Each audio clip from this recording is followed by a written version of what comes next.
The Subcommittee on Higher Education and Workforce Development will come to order. I note there's a quorum is present. Without objections, the chair is recognized to call a recess at any time. I'd also like to welcome committee members who are not members of the subcommittee and are waiving on to this process for today's hearing. Thank you for joining us today for this very timely and consequential hearing. I want to begin by expressing sympathy for the Jewish members of our community that have felt endangered, discouraged, and disappointed by the exposure of the anti-Semitism throughout our country. I also want to thank our witnesses for coming forward to testify and working with our committee during this difficult time of upheaval. This committee is convened today to address the scourge of anti-Semitism spreading like wildfire on college campuses. As a first step toward eradicating this evil, this committee has invited Jewish campus and community leaders to help us understand the source of this proliferation. I recognize that anti-Semitism is not a new problem. It has taken on various forms throughout our history, the most noted prior to October 7th were the horrors of the Nazi Holocaust. Both will forever remain a stain in the annals of human history. The modern form of anti-Semitism is more subtle, for it is often disguised under progressive political innuendos. For example, Office of Diversity, Equity, and Inclusion, steeped deeply in the doctrine of Marxism, is anything but inclusive for Jews.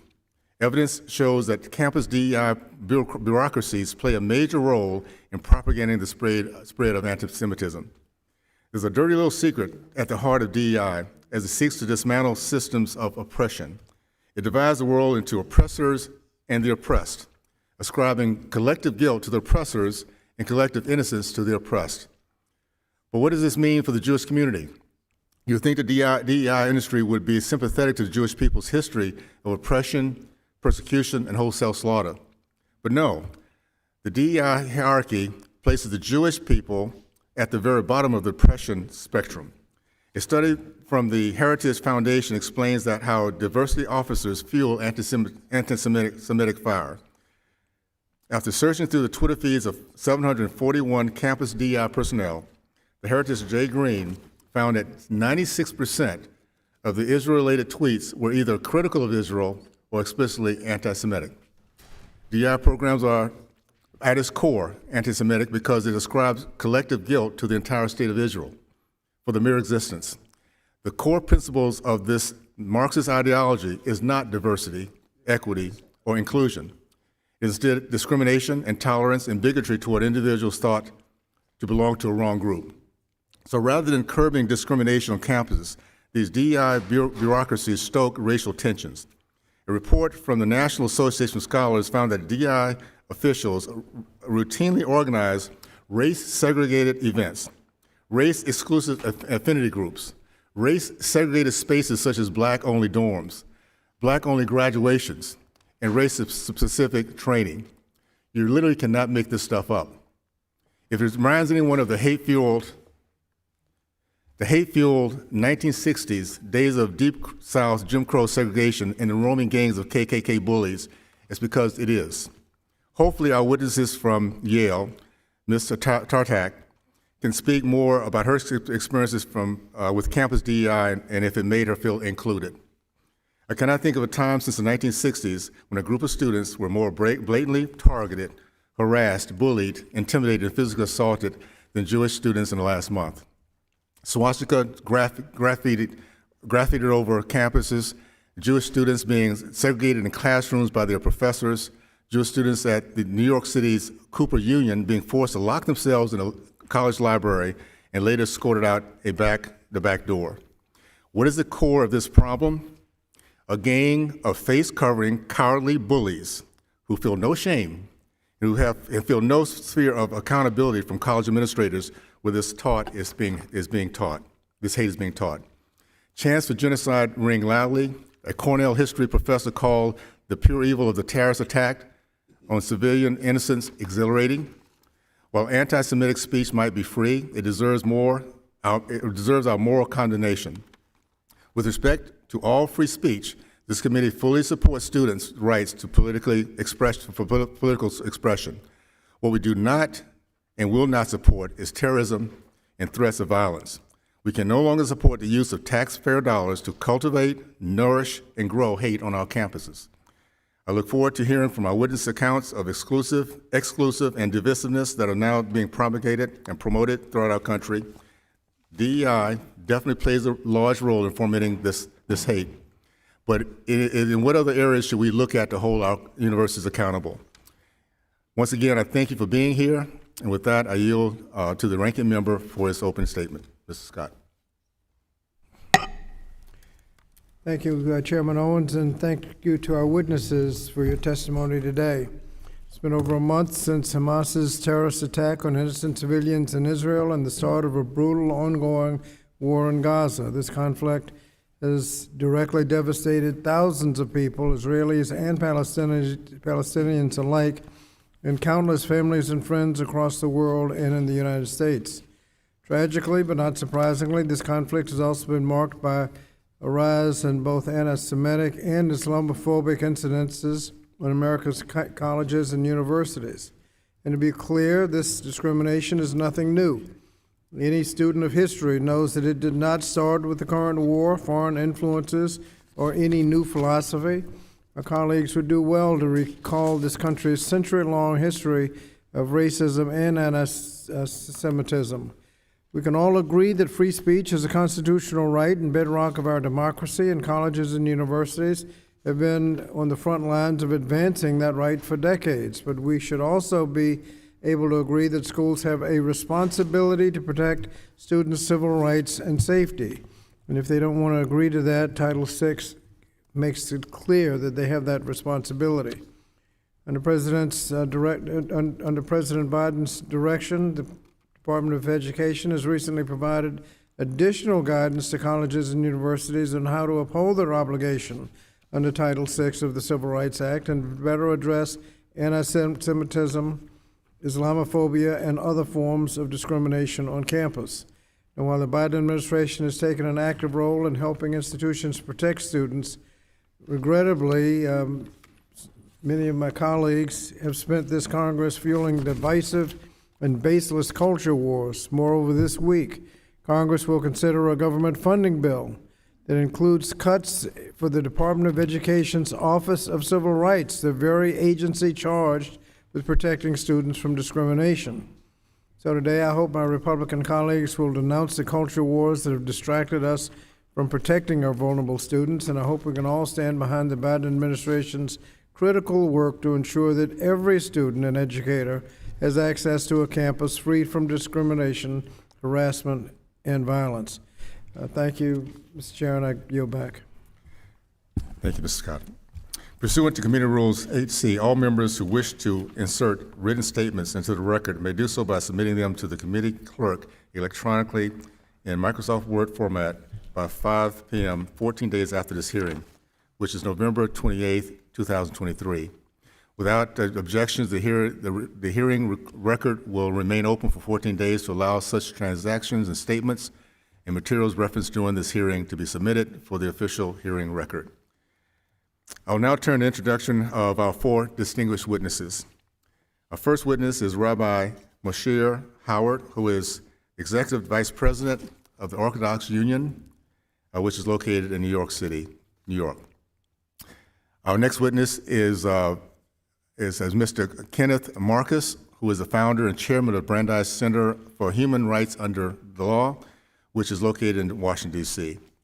Our third witness is Ms. Stacy Burdett, who is an independent consultant in anti-Semitism prevention and response and is located in Washington, D.C. And our final witness is Ms. Sahar Tartak, who is a student at Yale University in New Haven, Connecticut. I'd like to thank the witnesses for being here today and look forward to your testimony. Pursuant to community rules, I would ask that each of you limit your oral presentation to a 5-minute summary of your written statement. I'd also like to remind the witnesses to be aware of their responsibility to provide accurate information to the subcommittee. I'd like to first recognize Rabbi Howard. Thank you, Mr. Chairman, Ranking Member, members of the subcommittee.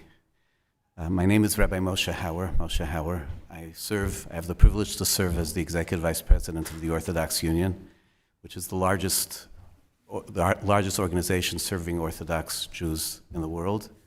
but I'm not standing here or sitting here today simply in that capacity.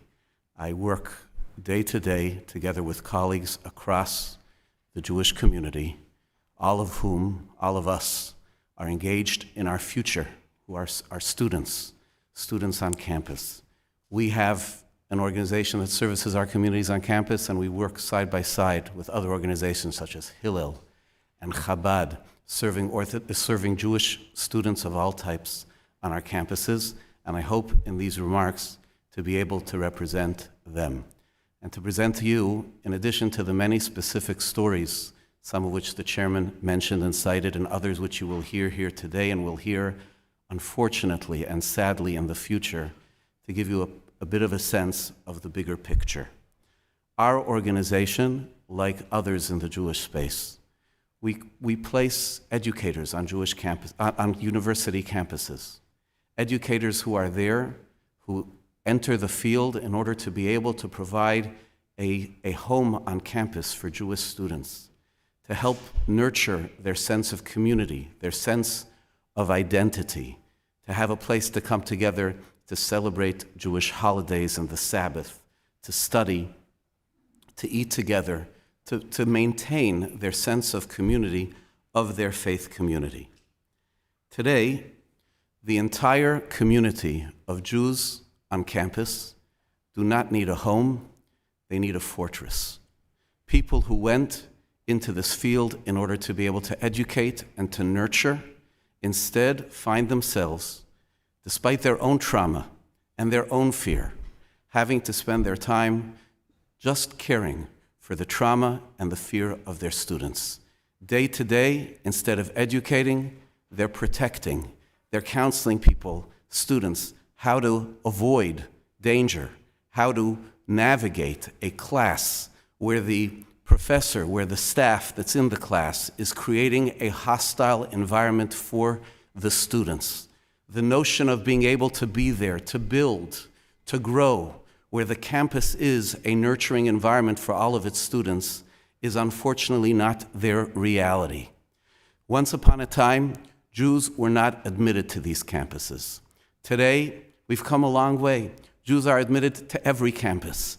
But today, unlike a short time ago, that admission introduces them to an environment where they experience fear and hostility. Which is better, to not be allowed in or to be welcomed and then to be intimidated? Title VI, as you will hear from my friend and colleague, Ken Marcus, Title VI ensures that our environments, our federally funded environments, our university environments are supposed to provide a place where all students are welcome.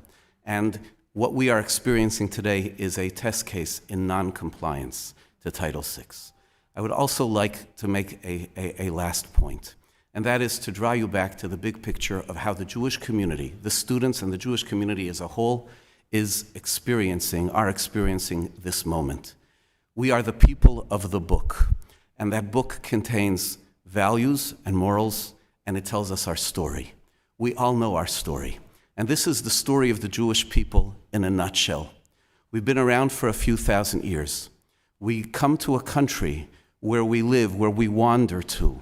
We thrive there. We contribute to the community, and after a period of time, that country spits us out. That's been our story. We live with it. We know it, and we didn't think it was going to happen here. We believed that the United States of America, built as it is on the principles of liberty and freedom and civil rights, would never spit us out. We never imagined, not 5 years ago, not 1 year ago, that we would be sitting here in this committee room because of the kind of vile and terrible anti-Semitism which is being directed at us on campuses. It's in your hands. You are our elected officials. We've entrusted you to bring back the liberty and freedom to our land, to make our community believe again that America will be different. Thank you, Mr. Howard. Appreciate that. I would next recognize Mr. Marcus. Chairman Owens, Ranking Member Scott, members of the subcommittee, it's an honor to be here today for this briefing. I thank you for holding it and for including me. I am the chairman of the Louis D. Brandeis Center for Human Rights Under Law. We speak every day with Jewish students who are facing anti-Semitism on college campuses. A month ago, shortly before the 7th of October, I would have told you that we were facing historic levels of campus anti-Semitism, worse than we had ever seen before. But that was nothing like what we've seen since then. During the weeks following October 7th, we had more than a tenfold increase in intake as compared to the historic levels that we've been seeing before that. And that was even before we announced a joint program with the Anti-Defamation League and Hillel to do intake together, at which point it skyrocketed above that. We have a crisis today on America's campuses. This is an emergency, and I would suggest to this committee that when the problem is exceptional and unprecedented, the solutions need to be unprecedented and exceptional. My testimony describes some of what's happening on college campuses, but the chairman's opening remarks reflects an understanding of that. Students are being assaulted, students are being threatened, there's vandalism, there's harassment of all sorts, not just on a few hotspot campuses, but all over this country, including at institutions that we had previously considered to be entirely safe for Jewish students. Let me suggest, if I may, a few answers, because there are things that can be done, especially under the statute that Rabbi Howard mentioned, Title VI of the Civil Rights Act of 1964. The Biden administration has addressed anti-Semitism in various ways, and I think should be praised for issuing a national strategy on anti-Semitism. The Office for Civil Rights, or OCR, which I formerly headed at the U.S. Department of Education, has issued Dear Colleague letters and has had various meetings and public events, which I think are helpful. But much of that was what I would call October 6th thinking. We are now in an emergency. Here are a few things that should be done, certainly within the next 30 days. Number one, the Secretary of Education has authority to institute compliance reviews. When I served in the George W. Bush and Trump administrations, when there was a matter of national importance that we wanted to address and bring public attention to, we would establish a nationwide initiative with investigations proactively addressed through all of the regions of the agency. That would put significant resources, but also raise public attention. There is no need to simply wait for complaints to come in. The agency can reach out. Second, even short of compliance initiative, the agency has the power to institute self-directed investigations. Jewish communal organizations like mine are thinly stretched. We are providing complaints where we can, as fast as we can, but the U.S. Department of Education has the authority anytime it opens the newspaper or watches the news to investigate in those cases, of which there are many, in which it is apparent that there are issues of noncompliance with federal law. Third, Executive Order 13899 on combating anti-Semitism. The Biden administration has committed over and over again to issue regulations implementing President Trump's former executive order on combating anti-Semitism, which remains active policy, but lacks the durability of a regulation. This has been delayed and delayed again. It is now due next month in December. It would be unfortunate at a period of extreme anti-Semitism for this to be delayed again, and yet there's been no mention of it in either the national strategy or the most recent OCR report to this Congress and the President. At a minimum, the administration should do what it has promised and what it had promised long before October 7 and issue the notice of proposed rulemaking regarding Executive Order 13899.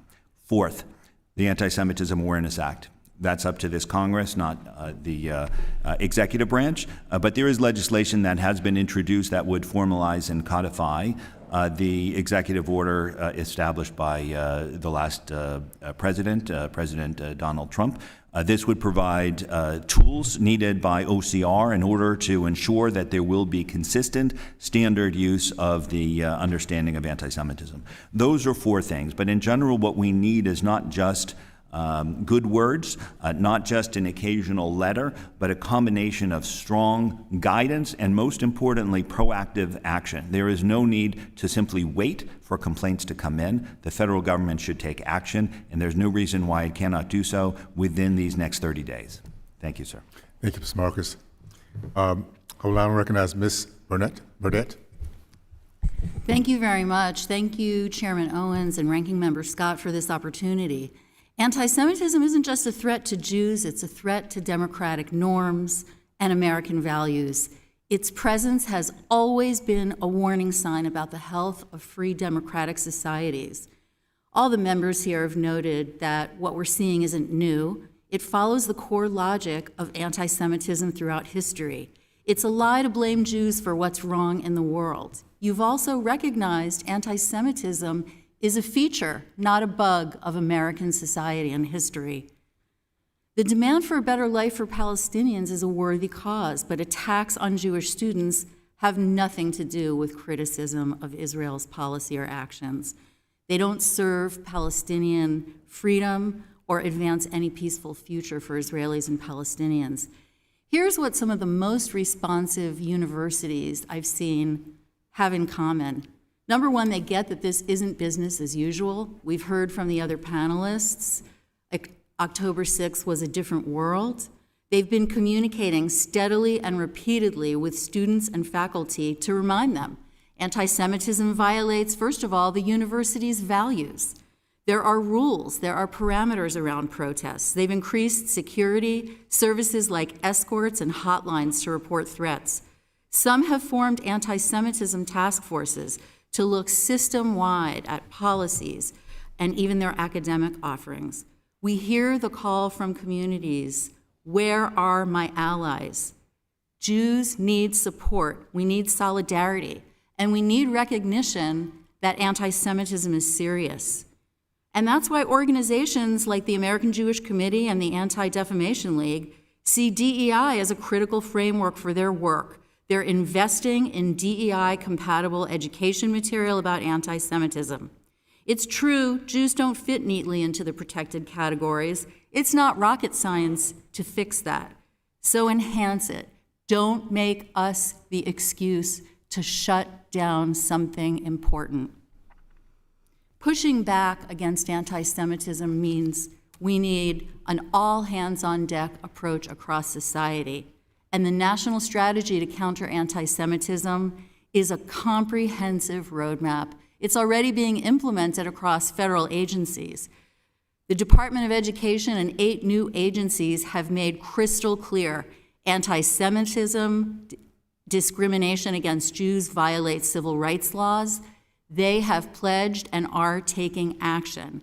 They're being proactive, whether it's revising complaint forms, starting education campaigns, and training their investigators and staff. The national strategy is a serious plan. If Congress is serious, then implement your part of it. But look, I'm a mom of a kid on a college campus. Enforcement isn't my goal, it's my worst nightmare. There's not a single more important way to help a Jewish student on campus than to prevent the attack from happening in the first place. We have to give our kids more than bulletproof glass and barricades.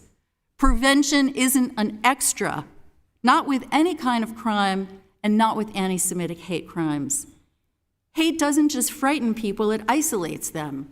And that's why community solidarity building is such a key focus of Jewish organizations and of the national strategy. That's how we can make fighting anti-Semitism a community value, an American civic value. And how can we effectively stop a problem that we can't measure? Anti-Semitic crimes are rising, and the number of police agencies who bother to track it is at a 5-year low. That's something you can take action on. People who work on this issue agree it's time to make this reporting mandatory. Anti-Semitism has been alive in this country for generations, but what we've seen, not just on campuses now, on the streets of Charlottesville and Poway and Muncie and at Cornell, well, there's no quick fix to put this poison back in the bottle. You have 4 witnesses here, but please use the roadmap from the White House that has serious input from over 1,000 organizations and Jewish community stakeholders. If you do, a lot of Americans will be better allies to Jews and each other. The Jewish community and the American community will be stronger for it. Thank you very much. Thank you, Mr. Burdett. Last but not least, I'd like to recognize Ms. Tartak. Yes.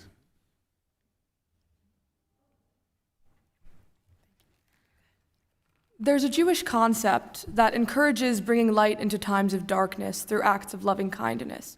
So I'll begin by dropping a few coins into this charity box, and I would encourage you to do the same.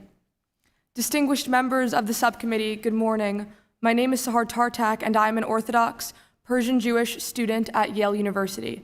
Thank you for having me speak. It is an honor, and I appreciate your service to this country. I am humbled before you. Noting your commitment to democracy and the free world, I want to paint a picture of how, since Hamas's October 7th massacres, college campuses have become a place for the opposite, a love of Hamas and all the oppression it represents. Since October 7th, there has been a 400% increase in reported anti-Semitic incidents of vandalism, harassment, and assault in comparison to the same time frame in the previous year across America.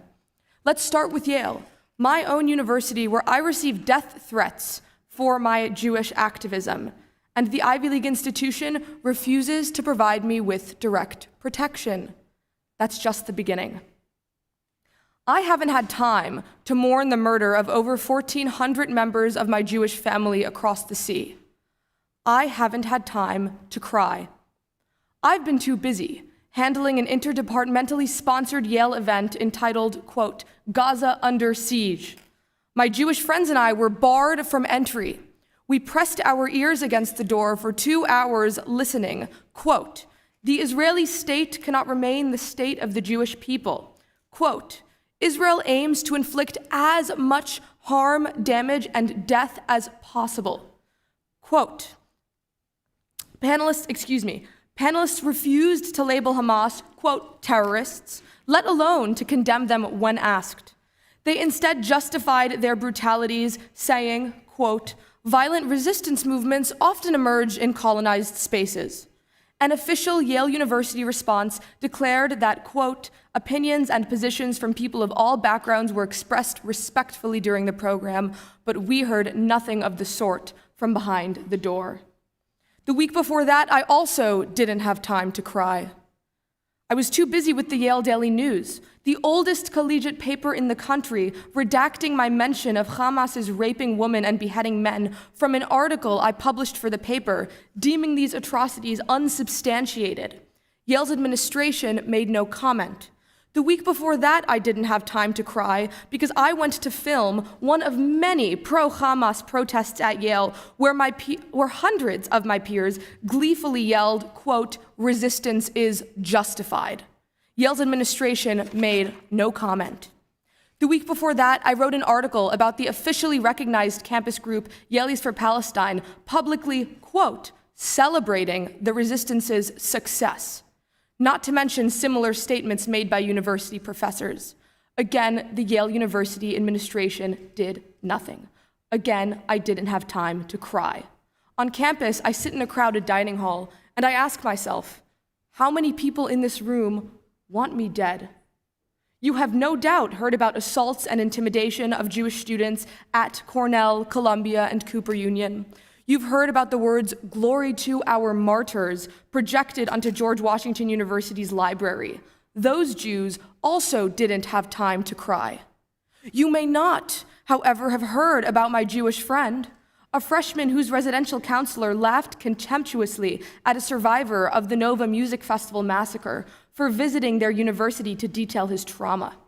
Others told me they're uncomfortable approaching their own professors for help with coursework because they're openly pro-Hamas. Another slept on a friend's couch because her roommate supports Hamas.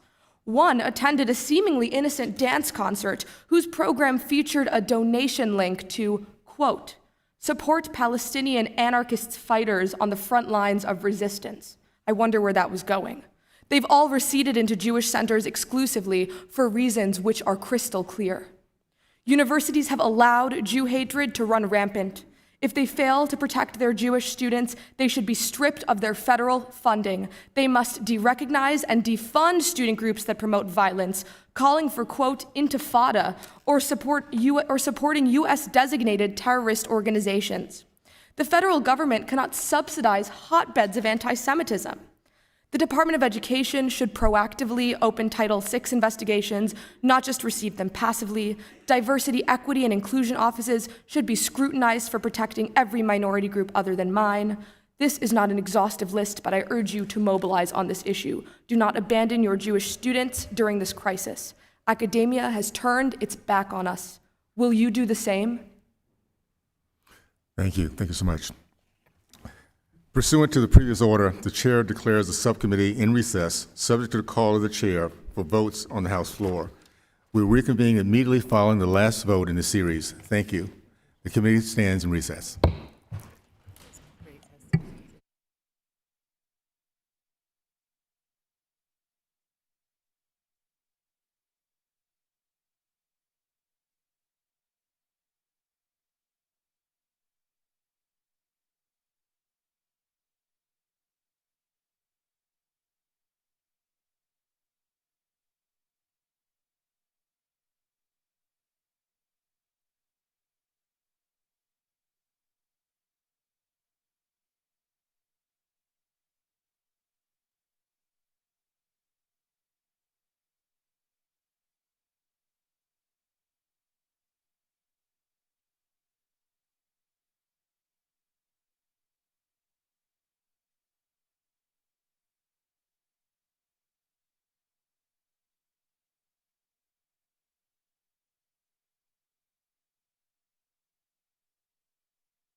Committee will come to order. Under Committee Rule 9, we will now question witnesses under the 5-minute rule. I will begin this process. Rabbi Howard, in your testimony, you made a striking statement. You said that Jewish students need a fortress now rather than a home. Can you tell me more what this looks like? In other words, are the mentors that are Orthodox Union and other organizations place, have they have the protection that they need for the Jewish students? And has that changed in recent years, especially since the Hamas attack? Thank you for the question. It has changed. It has changed dramatically. It's changed over the years, yes, as you will hear from all of us.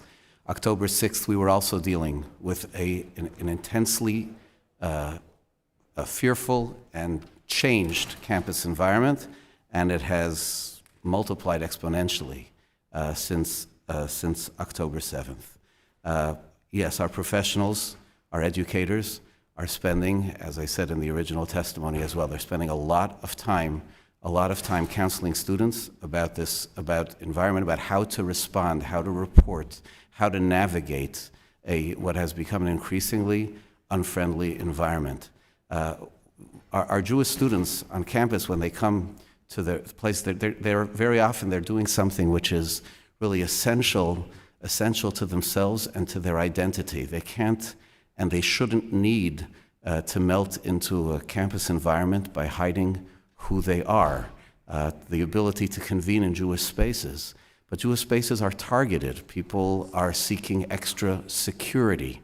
One of the things that we're working together as Jewish organizations is to bring greater physical security to Jewish spaces on campus and surrounding the Jewish students. And that's the story of the fortress. Our leaders are struggling to make their voices heard in university administrations in order to be able to bring out the proper reaction. All such administrations should be having serious discussions about how they restore a sense of safety and freedom to Jewish students. Many of our educators are trying to be on the front lines of doing that. Sometimes they are welcomed. Sometimes their voices are welcomed. Sometimes the process begins. Too frequently, they're struggling to be able to do it. And I could just tell you, if I may, myself, I am by career, before I assumed this position, which is for a national organization of congregations, I was a congregational rabbi. I'm a teacher. I went into this business in order to be able to work with people to build Jewish identity. I did not get into the business in order to be able to argue about the rights of Jews to exist. Thank you. Thank you so much. Ms. Tartak, you noted that the so-called diversity, equity, and inclusion officers should be questioned for protecting every minority group. I personally think that the diversity, equity, and inclusion is a fraud. And what we're seeing now in our campuses across the country is proof of that. What is the Diversity, Equity, and Inclusion Office at Yale doing to protect you and your other Jewish students on campus? And from what you've heard, other peers and other campuses? So Yale Diversity, Equity, and Inclusion offices and organizations alike have done nothing for me and my friends, and the horrifying experiences that I detailed in my testimony. Surveys of DEI organizations on college campuses have found that only 2 in 24 even address anti-Semitism, and if and when they refuse to step in for Jews, I know what comes next. Okay, thank you.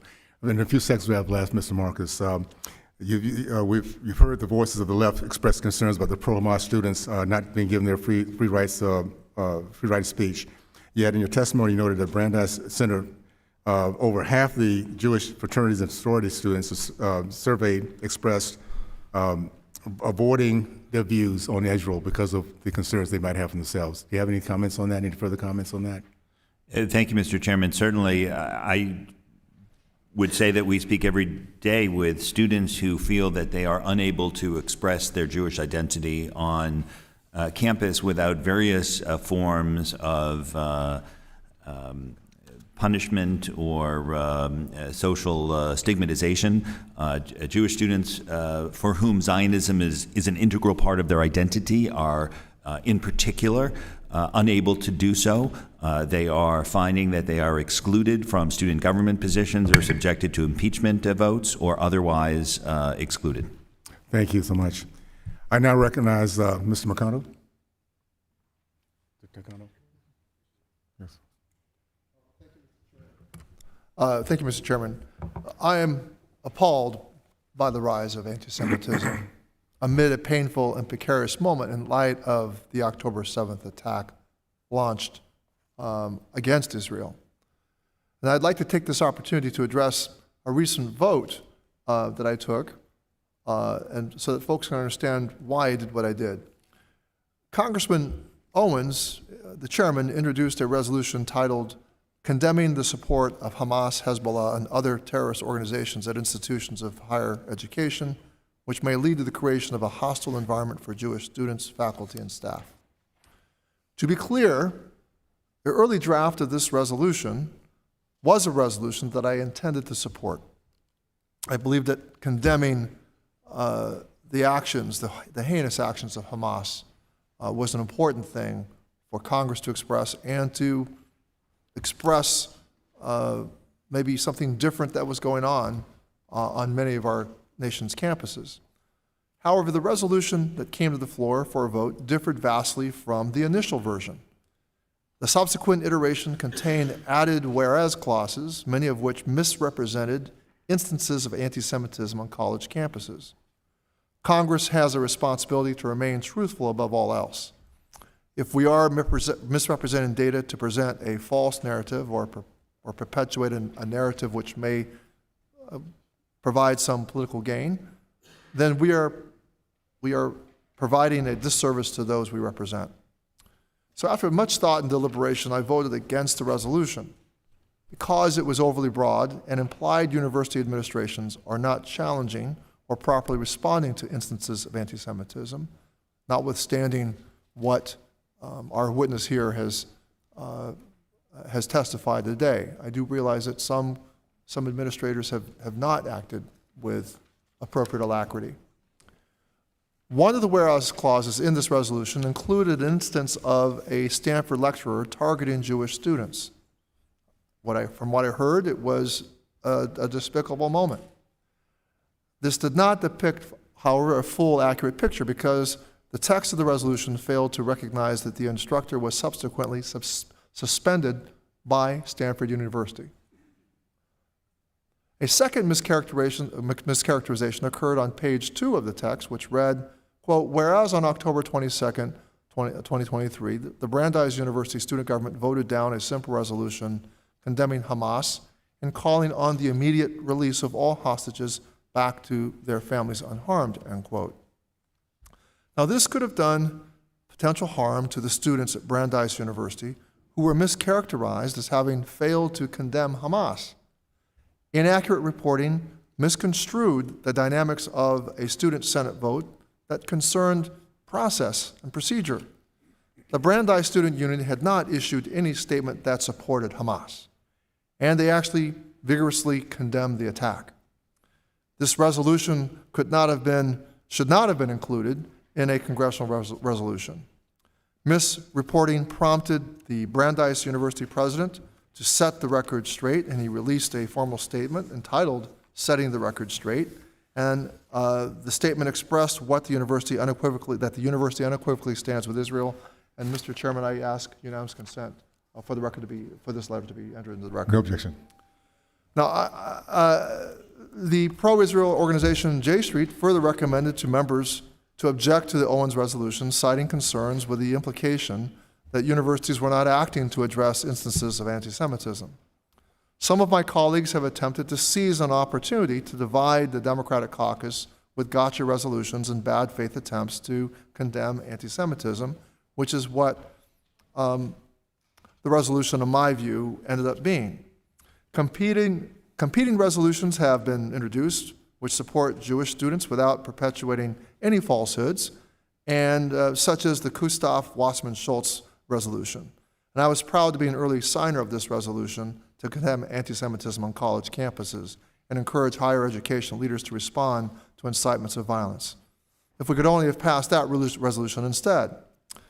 This hearing presents a unique opportunity to discuss the balance between First Amendment protections and Title VI of the Civil Rights Act.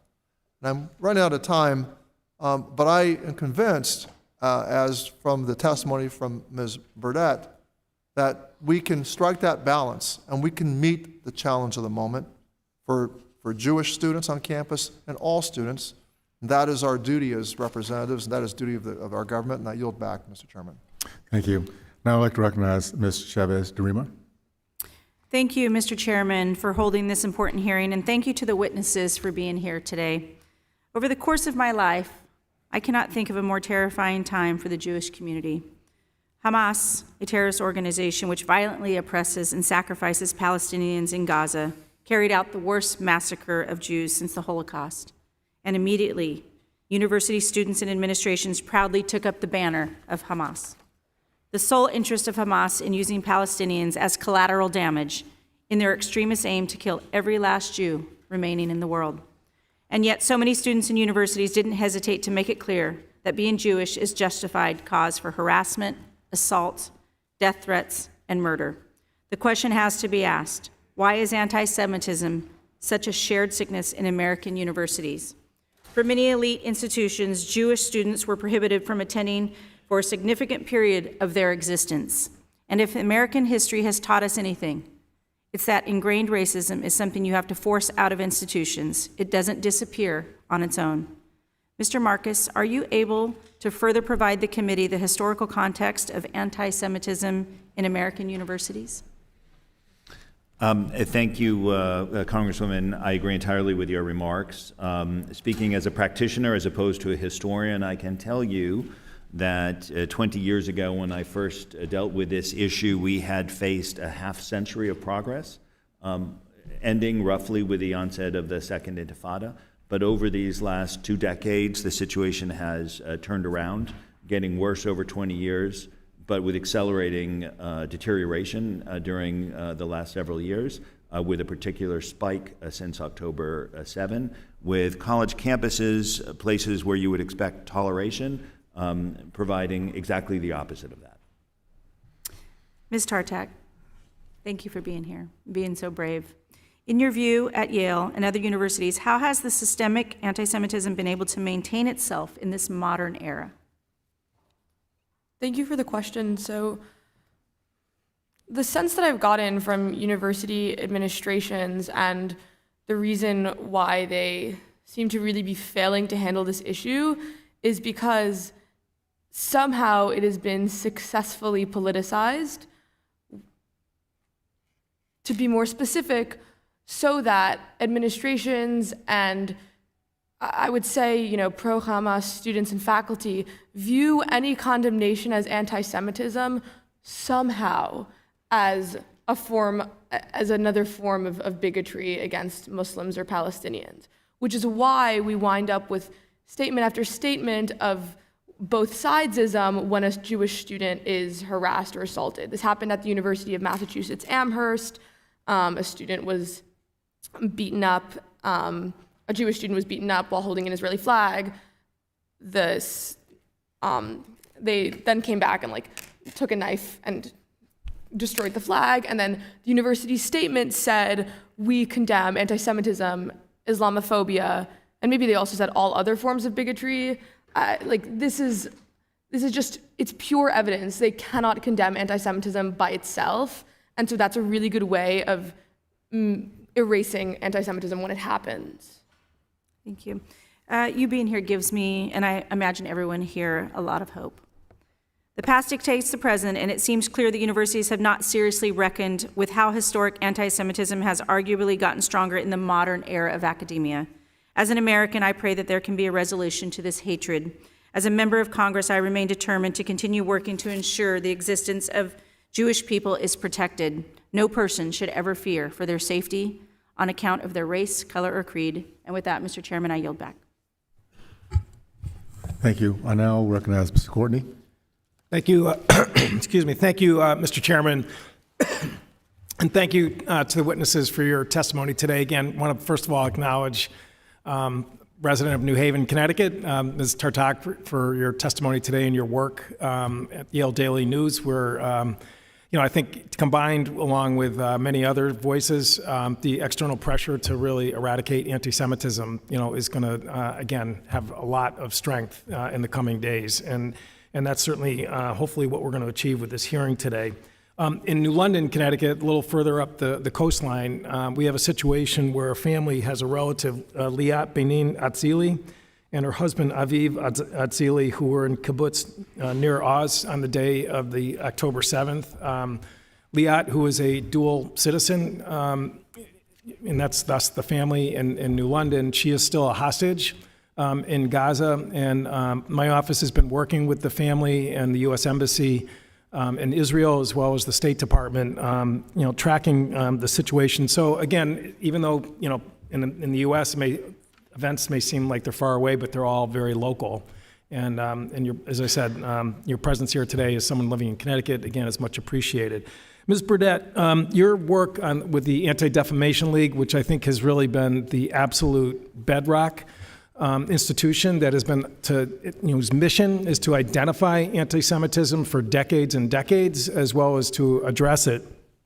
I'd like to talk to you a little bit about your comments regarding the Civil Rights Division, both in the Department of Education as well as the Department of Justice, and the role they play in terms of providing a real legal remedy in terms of trying to advance the cause of anti-Semitism.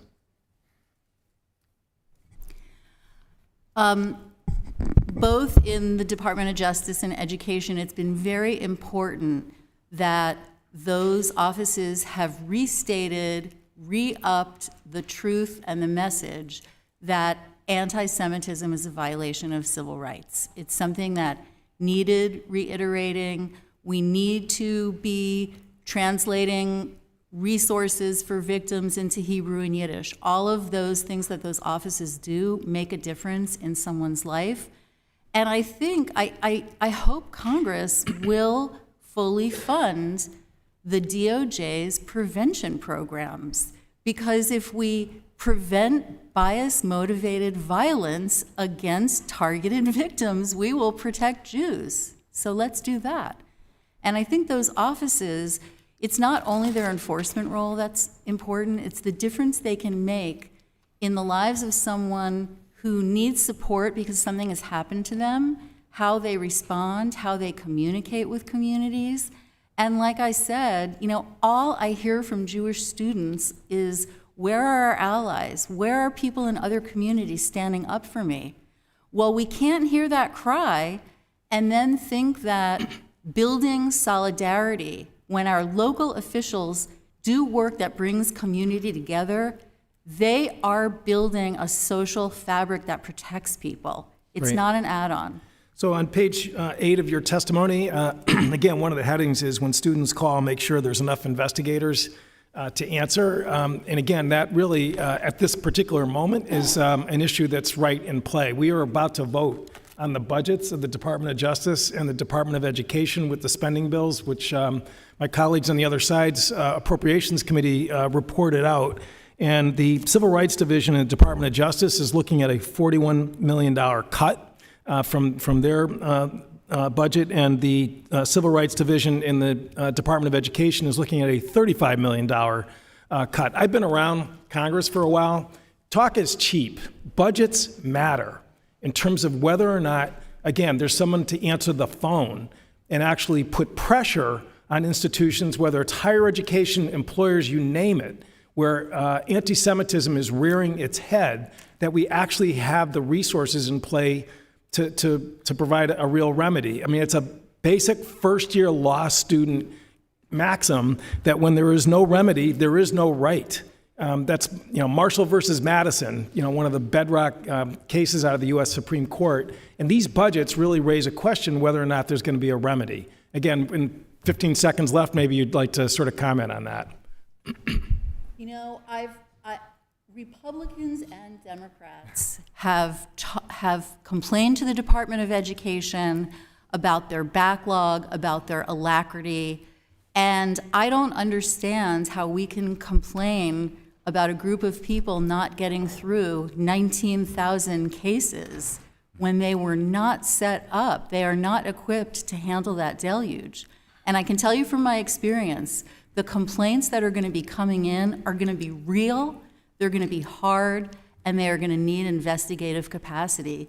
So let's get busy and let's put people in those chairs. I agree with you. Thank you. I yield back. Thank you. I'd like to now recognize Mr. Groffman. Yes, I guess we'll start on with this question.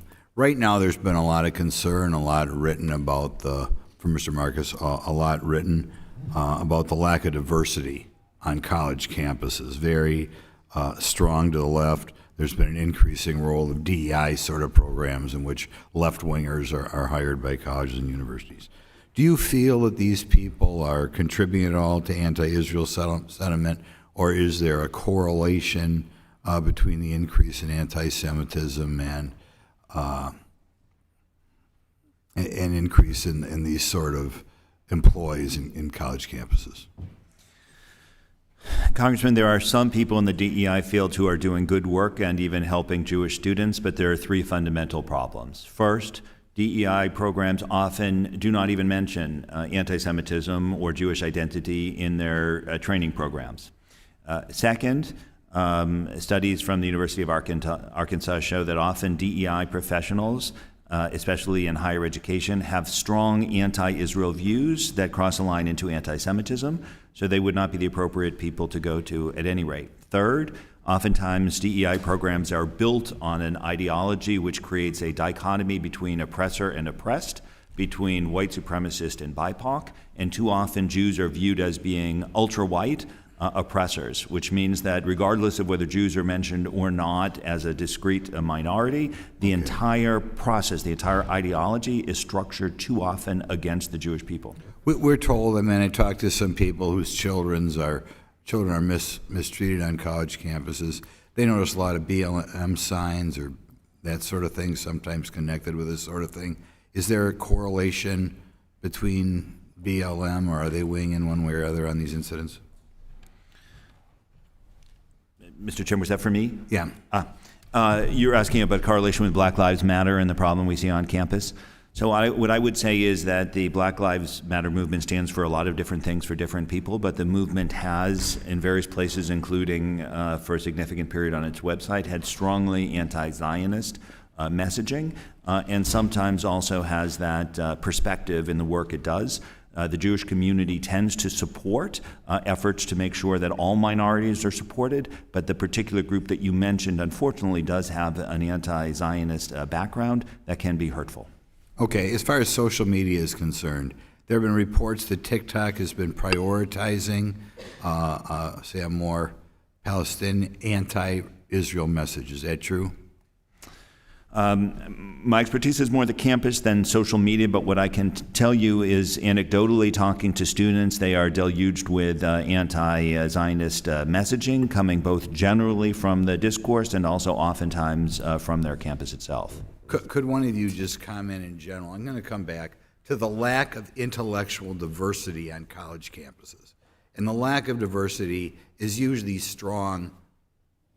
What they have is an overwhelming tilt towards left-wing progressivism on campuses. Do you believe that's part of the problem on campuses? Sure. Either one of you. Ooh, sure.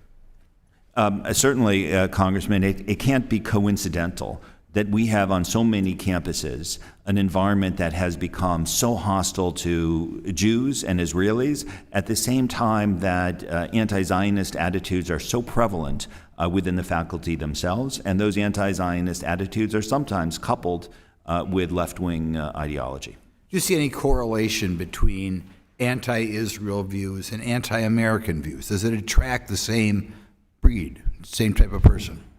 Some of the same extremists who attack Israel and its positions are also attacking the United States. Isn't it almost always true?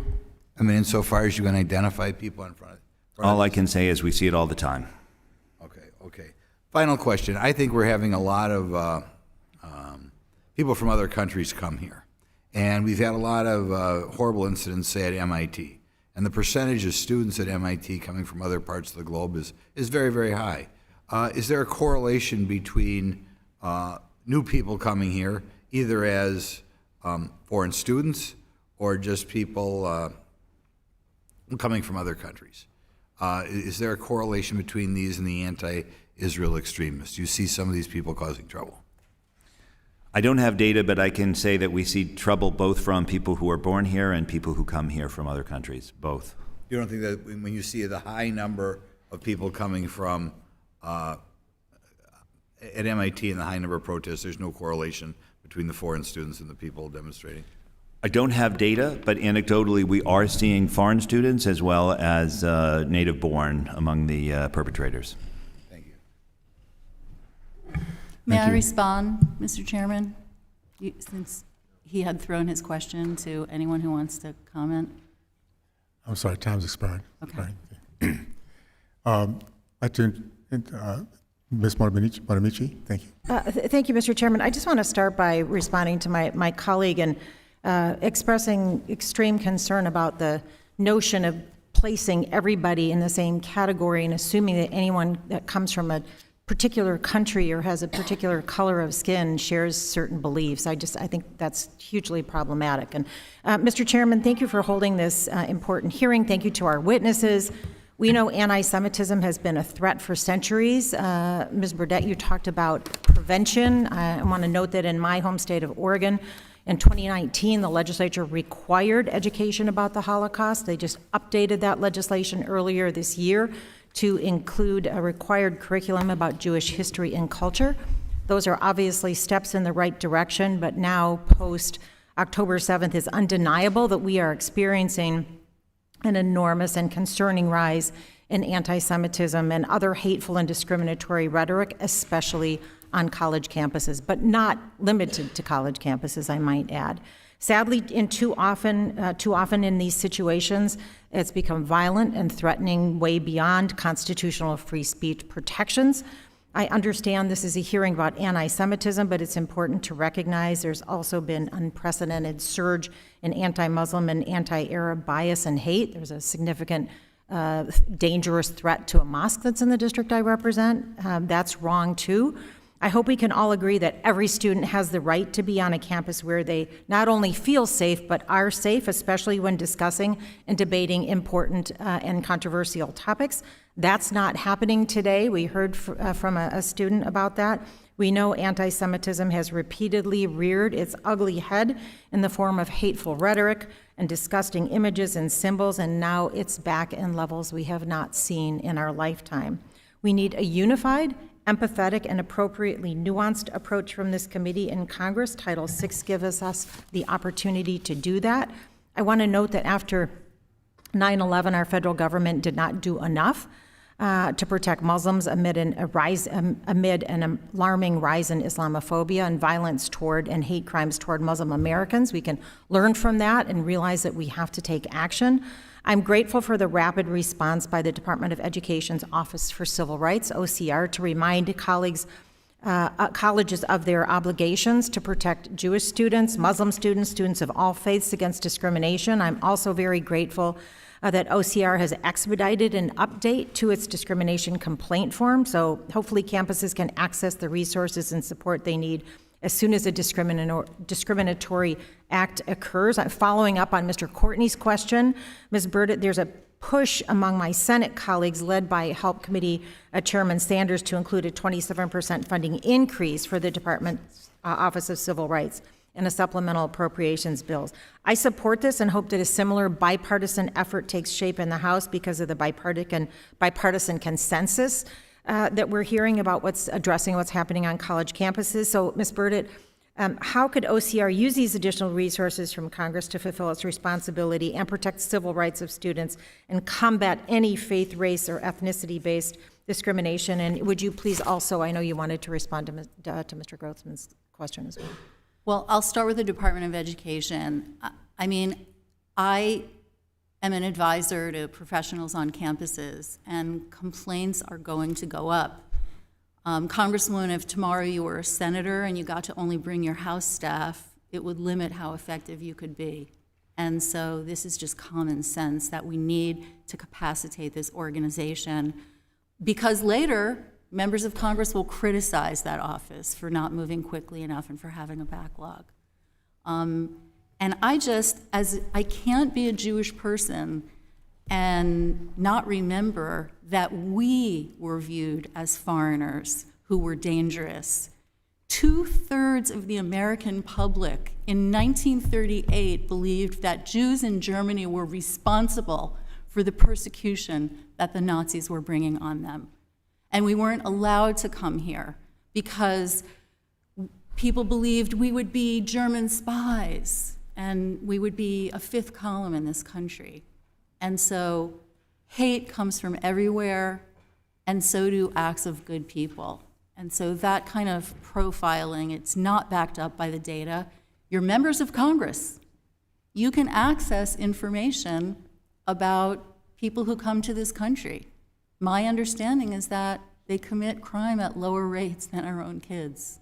So thank you for that Thank you. opportunity. And Mr. Chairman, as I yield back, I request unanimous consent to enter into the record statements from the Council on American Islamic Relations, CARE, condemning Islamophobic actions on college campuses in Maryland and Texas, and importantly, an article from the Washington Post titled, "Colleges Braced for Anti-Semitism and Violence, It's Happening." Thank you, and I yield back. No objection. And I would like to recognize Mr. Good. Thank you, Mr. Chairman. Thank you to our witnesses. Ms. Tartak, we're all sorry, I think, to hear, would hope everyone, that how you've been silenced and threatened on the Yale University campus. What do you think college administrators who are committed to combating anti-Semitism, what should they do to protect Jewish students on campus?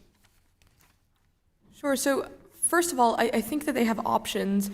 I think what they say matters, and when they make condemnations of anti-Semitism that are just full of what I'll call all-sidesism, that cannot simply focus on anti-Jewish hatred and have to bring in, quote, all forms of bigotry, they're making a huge mistake.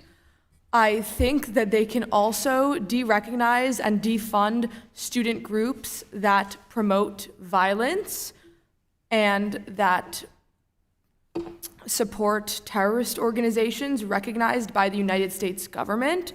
I'll give you an example. I also gave one in my testimony, but another because there are so many. National Students for Justice in Palestine on their Instagram commemorates somebody who planned multiple suicide bombings in one of the intifadas in Israel. There's a commemoratory post to mourn this person's death. So maybe SJP chapters that repost something like that, of course, within the boundaries of the First Amendment nitty-gritty, of which I'm not an expert, but maybe they could experience some sort of scrutiny, if not consequences.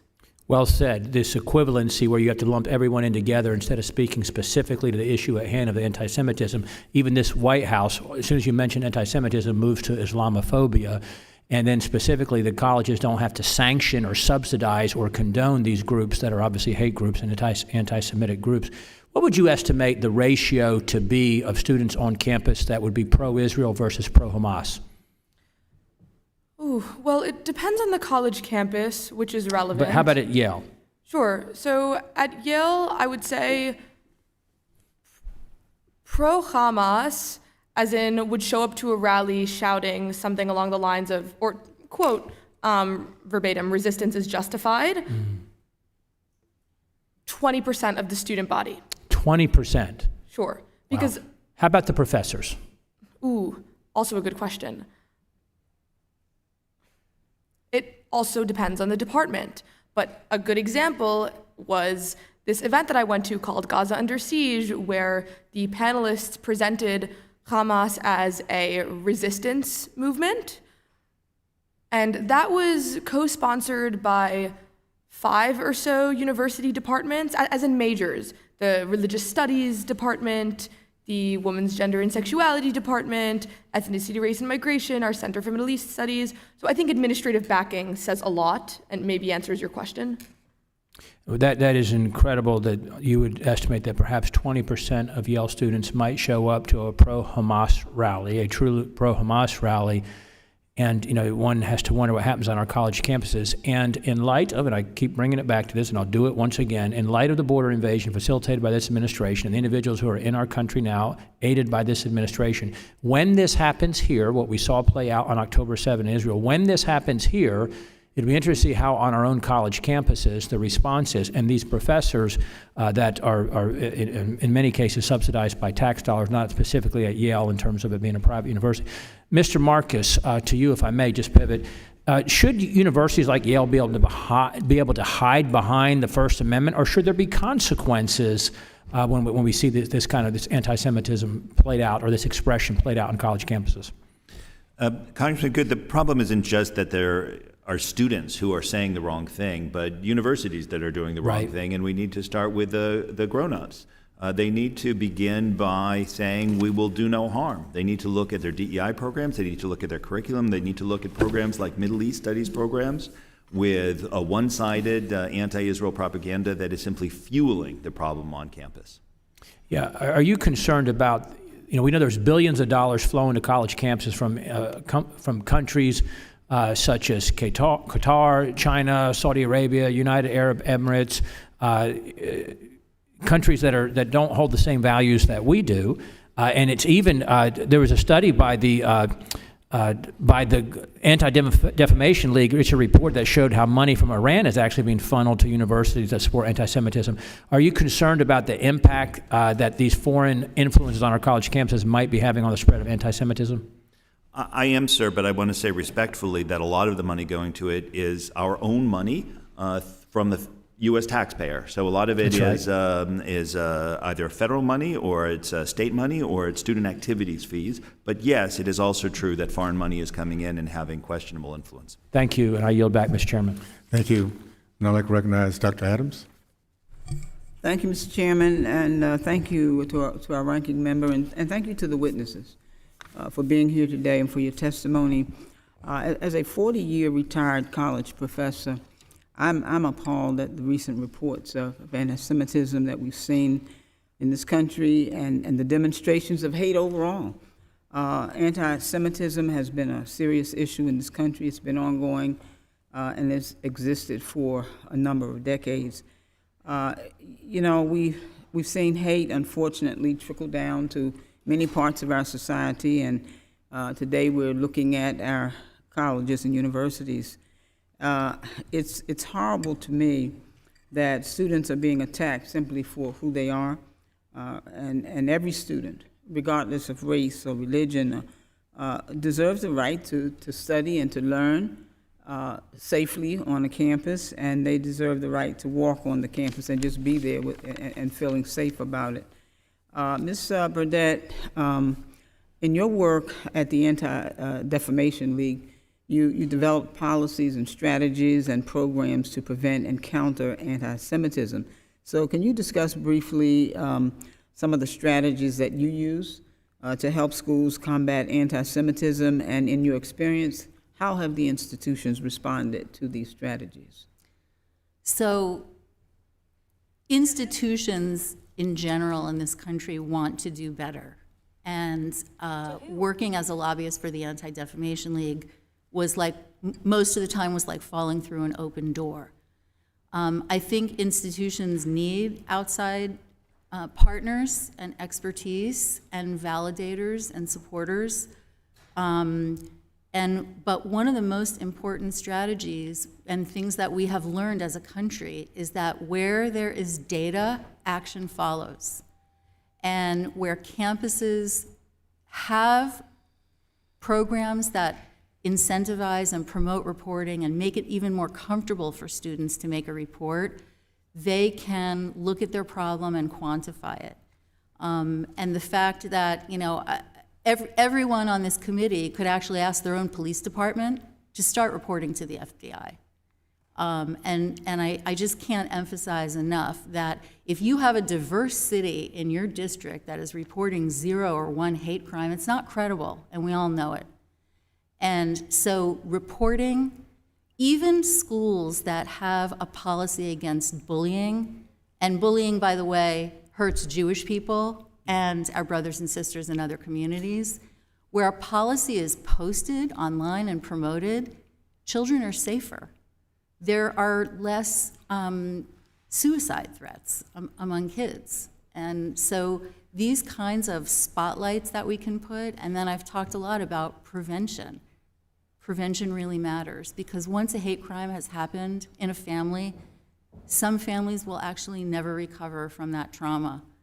And I think we've all seen cases like that. Thank you. We've seen so many traumatic experiences throughout our college campuses. I've worked particularly with our HBCUs and others.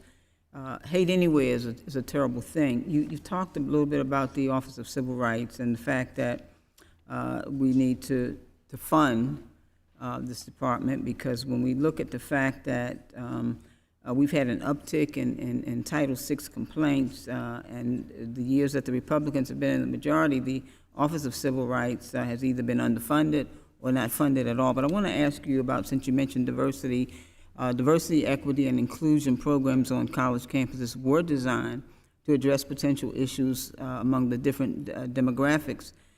There's been a recent surge in attacks against DEI programs. I've heard many of my colleagues use this argument. So what role can diversity, equity, and inclusion programs play in responding to anti-Semitic and racially hostile acts on campuses? We've got about 37 I don't know a single Jewish person who isn't very scared right now. And I don't know a single Jewish organization or Jewish school principal or rabbi that wants the civil rights infrastructure of this country to be decimated. Now, diversity, equity, and inclusion work maybe wasn't set up to anticipate a group of mostly white people scared of hate crimes, but it can be enhanced, and the people that I work with have adapted and are protecting Jews now. So don't bring it down on account of us. We need it. Thank you very much, Mr. Chairman. I yield back. Thank you. I'd like to recognize Mr. Moran. Thank you, Mr. Chairman. Mr. Chairman, acts of hate emanate from hearts filled with hate. And our colleges and universities have an obligation to ensure that they do not cultivate an environment of hate or racism by their action or by their inaction. The heinous acts of hate evidenced by the terrorism undertaken by Hamas on October 7th may be the most prominent recent example of hate-filled anti-Semitism, but the hearts that undertook this terror are not isolated just to Hamas terrorists. Unfortunately, anti-Semitism has found a prominent and a safe refuge on our college campuses, and this is simply unacceptable. Let me be clear, there is a distinction between free speech involving honest debate on college campuses on the one hand and support for groups that call for the annihilation of another race on the other hand. Surely that difference is clear to the reasonable observer. One of the ways that I think colleges and universities have promoted anti-Semitic speech and behavior is through their DEI offices, and we were just talking about that a second ago. But staff at diversity, equity, and inclusion departments on many college campuses are noticeably anti-Semitic, and they go about their work in a manner contrary to the stated intent of treating all with equity. 2021, Mr. Chairman, you referenced a study that Heritage did, a report on anti-Semitism of DEI staff at universities. They conducted a search of Twitter feeds of 741 DEI personnel at 65 universities to find comments regarding Israel and, for comparison, China. Those DEI staff tweeted, retweeted, or liked almost 3 times as many tweets about Israel as tweets about China. And notably, of those tweets about Israel, 96 were critical of the Jewish state, while 62% of the tweets about China were favorable. Consider that for a moment. The DEI staff favor China and oppose Israel. In my view, this explains in large part the lack of response towards anti-Semitic instances by DEI staff on college campuses, and it seems clear to me that there are a number of higher education institutions whose DEI staff are disconnected with the values and strategic objectives of the U.S. What's more, they are clearly anti-Semitic. Ms. Tartak, I want to talk to you because you're at Yale University presently, and I noticed just doing a little Google search of Yale back in April, Yale brought in, on the second night of Passover, they hosted a speaker, their DEI office hosted a speaker known to promote anti-Semitic views, including justifying the murders of Jews and Israelis. I I want to talk to you about your experience and whether or not the DEI office at Yale has offered you any support. Have they, in fact, offered you any support? Again, no. Assuming you're referring to Huria Boutelja, who there's a photo of her holding a sign that says, again, verbatim, Zionist to gulags. The DEI office did not do anything to prevent the event. It was, as a matter of fact, as you stated, supported it. And of course it was hosted during a Jewish holiday where Jews couldn't show up. Similarly, my friends and I were unable to get into a recent pro-Hamas event co-sponsored by so many departments at Yale. They don't help.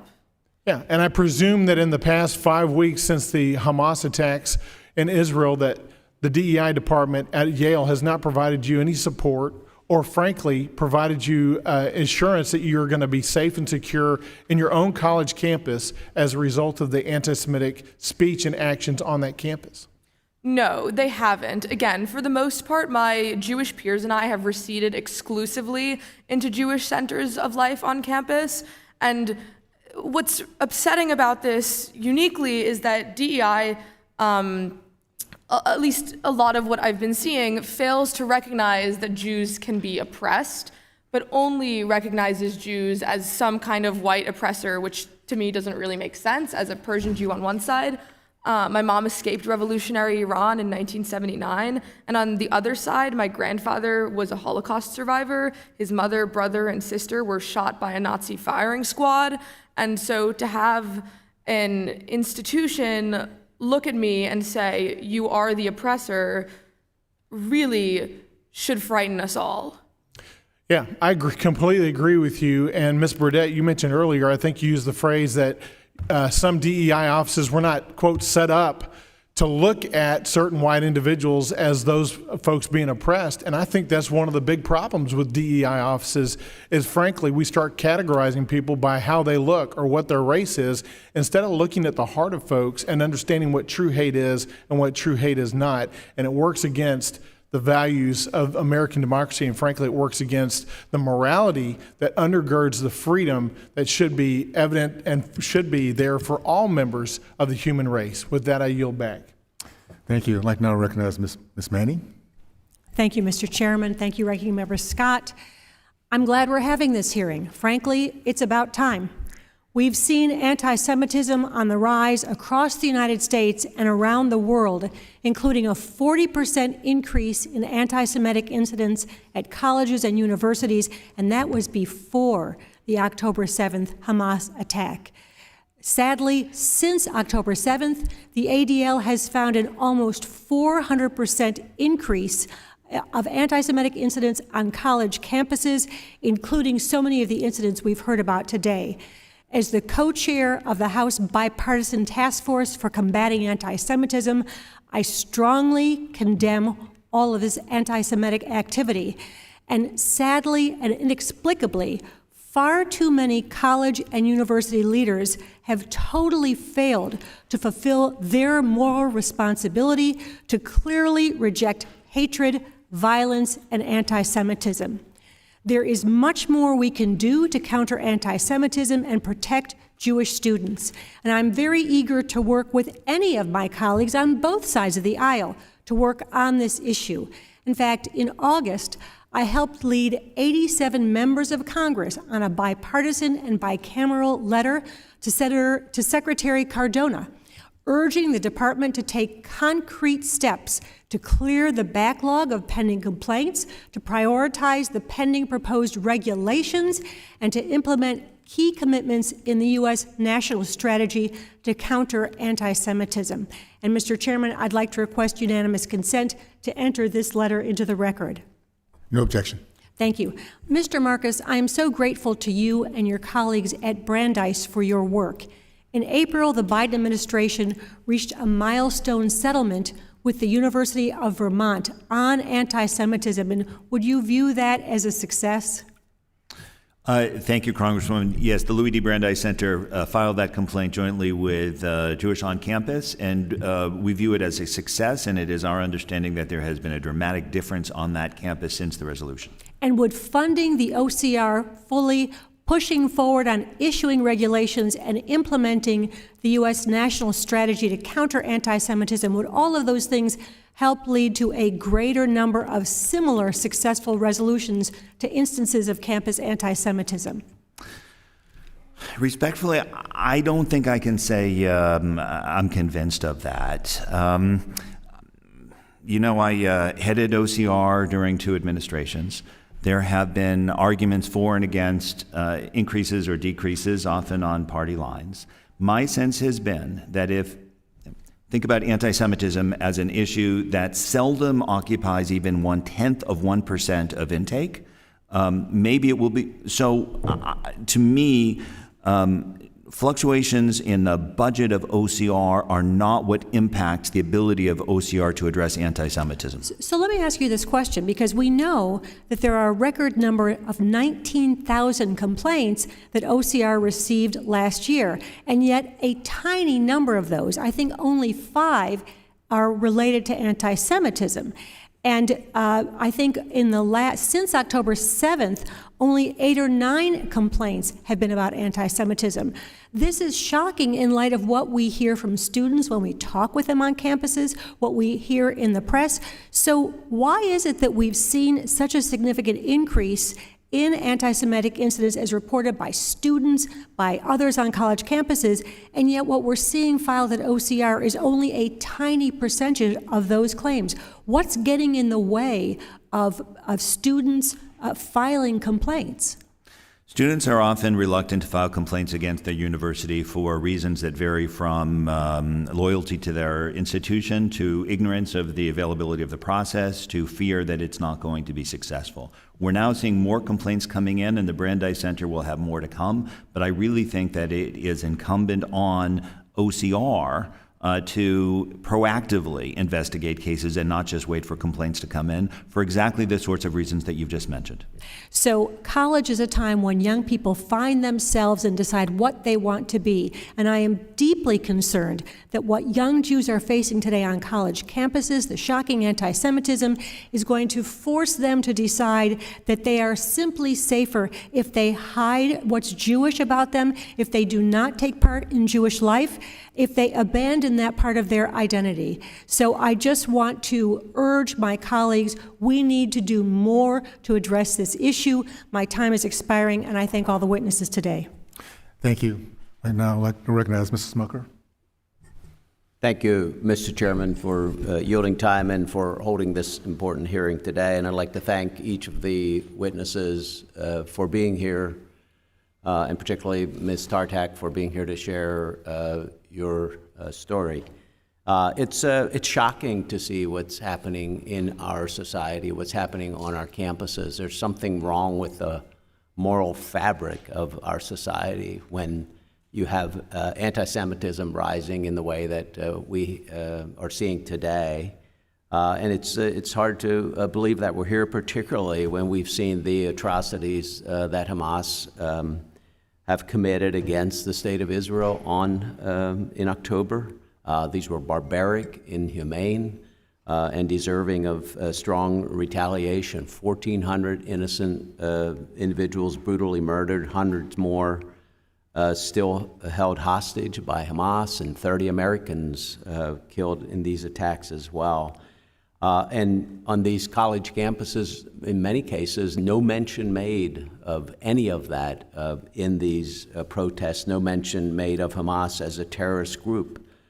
Instead, we're seeing, as you said, Ms. Tartak, Jewish students retreating to their Jewish centers in our college campuses. So it's totally unacceptable and should be called out for what it is. It's a hate crime.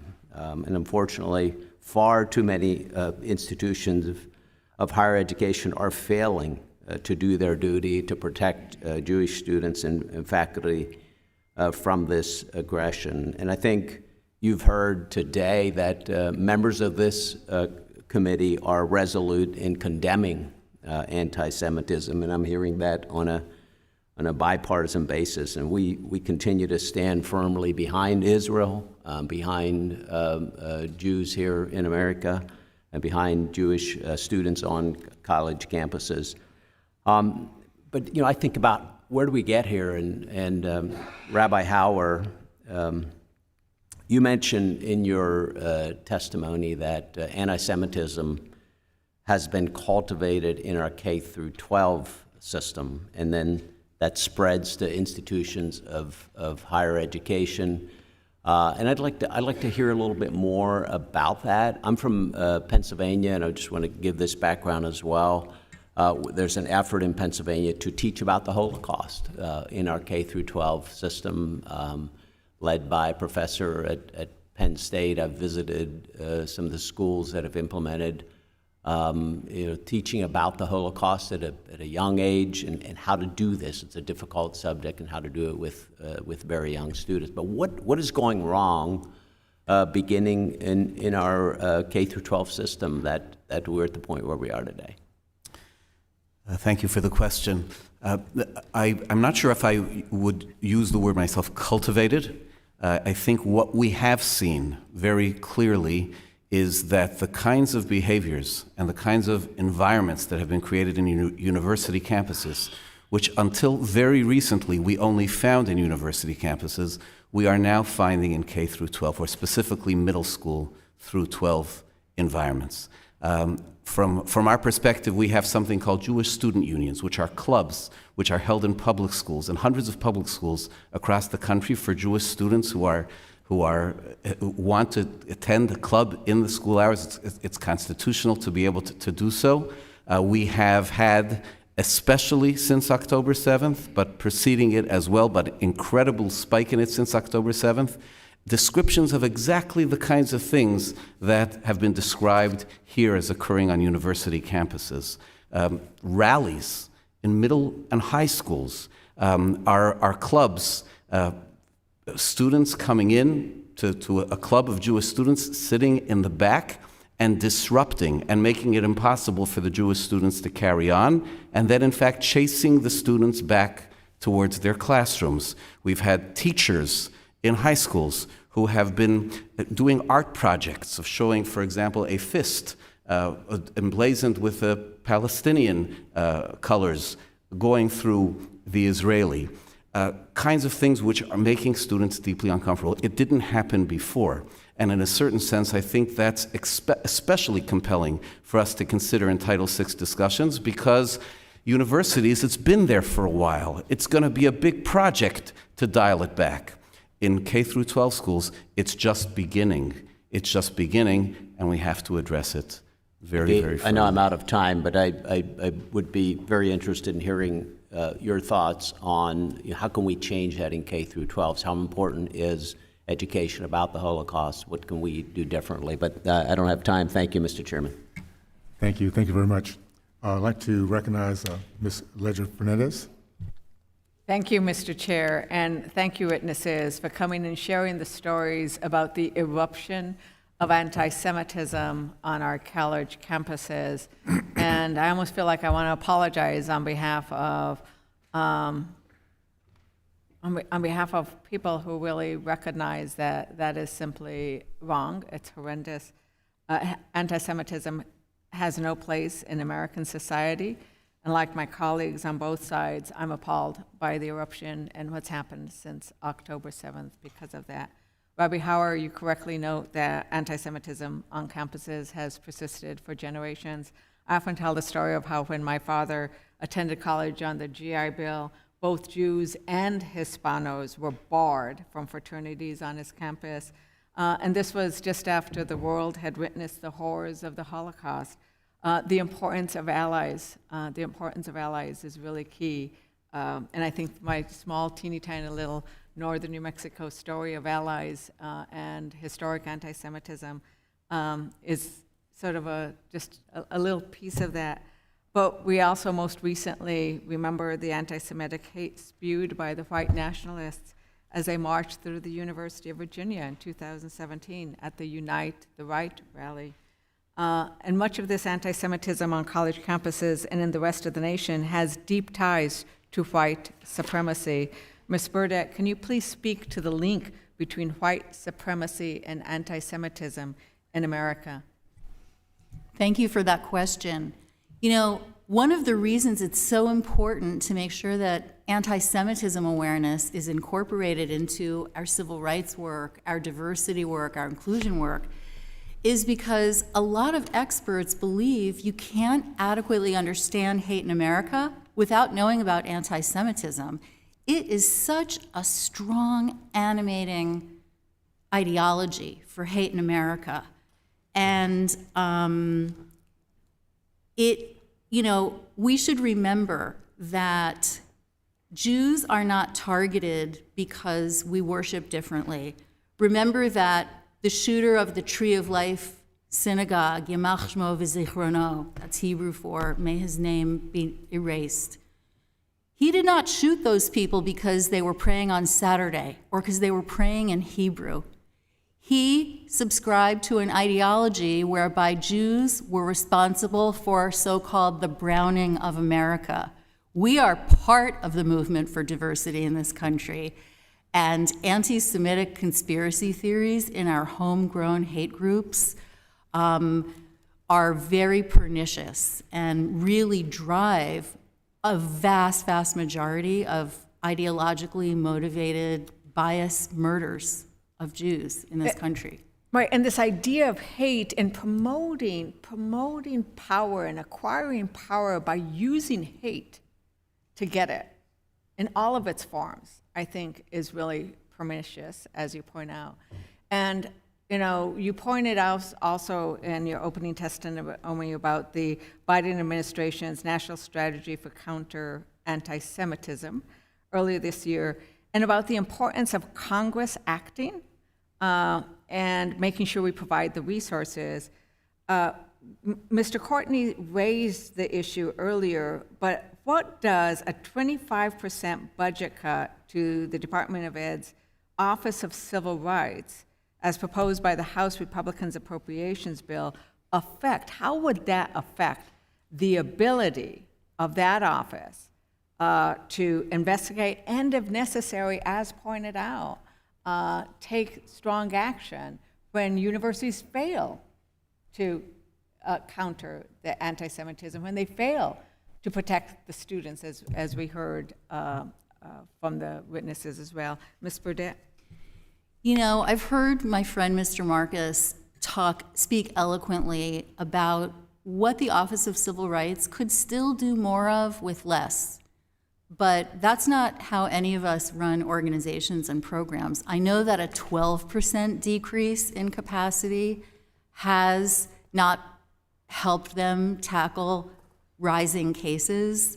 And I just don't understand. We know the cost of communities that are ripped apart, campuses that are ripped apart. It's just penny wise and pound foolish not to do things that we know deter and prevent these crimes. Thank you very much, and my time has expired. I had wanted to have time, and I might submit a question in writing, because you also talked about the importance of using anti-Semitism, and that piece is important within DEI. Your community is part of it, my community is part of it. So I'll submit a question in writing to address how that is important to the witnesses. And with that, I yield back. Thank you. I'd like to recognize Mr. Williams. Thank you, Mr. Chairman. I believe that actions speak louder than words, and I want to put colleges and universities on notice that if you permit or harbor anti-Semitism on your campus, you are my enemy. Say that emphatically. I want to draw attention to the shocking hypocrisy that I see on display on our college campuses. If you rewind just 5 or more weeks ago, our academic institutions have gone from rightly denouncing Holocaust deniers, not permitting them to speak, and even in many cases firing them from their positions. But now, just in the last 5 weeks, universities are defending and protecting supporters and perpetuators of Holocaust 2.0, and that is Hamas. The atrocities on October 7th can only be understood as a new Holocaust, and the pro-Hamas protests on universities not only celebrate the massacre of Jews, but call for the massacre to continue until all Jews in Israel are murdered or evicted. Yet what we see is university presidents, faculty and board members, and donors shockingly silent or deliberately reserved in their actions to identify, rein in, and remove these intimidating protesters from our academic institutions. The contrast of protecting supporters of a new Holocaust, while only a few weeks ago rightfully canceling deniers of the Nazi Holocaust, is troubling and baffling. Mr. Marcus, do you mind, can you help me understand this shocking incongruity in values and integrity that has taken place in just the last 5 weeks?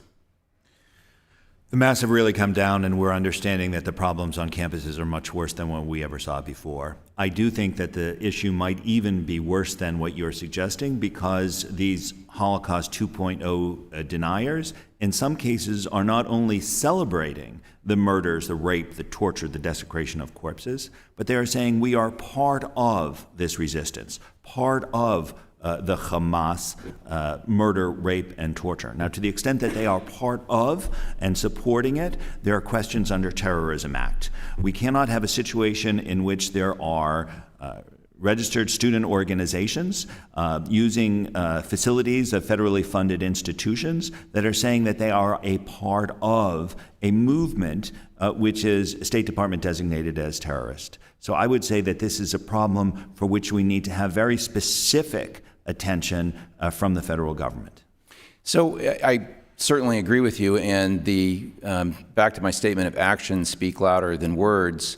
Can you provide any direction on whether federal funds can be removed from universities that continue to be these hotbeds of anti-Semitism, or even taking it another step to remove accreditation from universities that fail to adequately address anti-Semitism on their campus?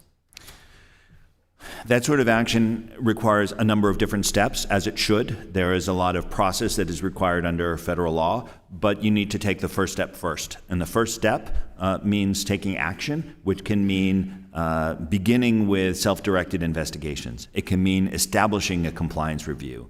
You cannot even get to the point that you're discussing, Congressman Williams, unless you proactively take those initiatives, and that's what we would want to see the Education Department do. I appreciate your thoughts on that. Ms. Burdett, my alma mater, University of Pennsylvania, they have students that are chanting, these are pro-Hamas protests, chanting, "There's only one solution."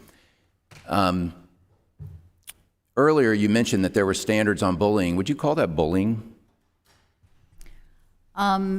Just a yes or no answer would be helpful. Yes. Thank you. Would you call that hate speech?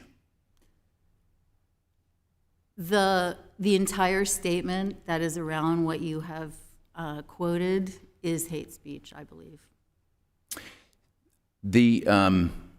What I hear from students in my district, Jewish students in my district, is that they're afraid to go to classes. That's unacceptable.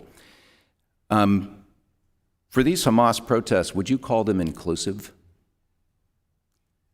I'm sorry, I don't understand the question. The protesters that line up to espouse pro-Hamas sentiments, would you, and you're an expert in DEI, would you call that inclusive?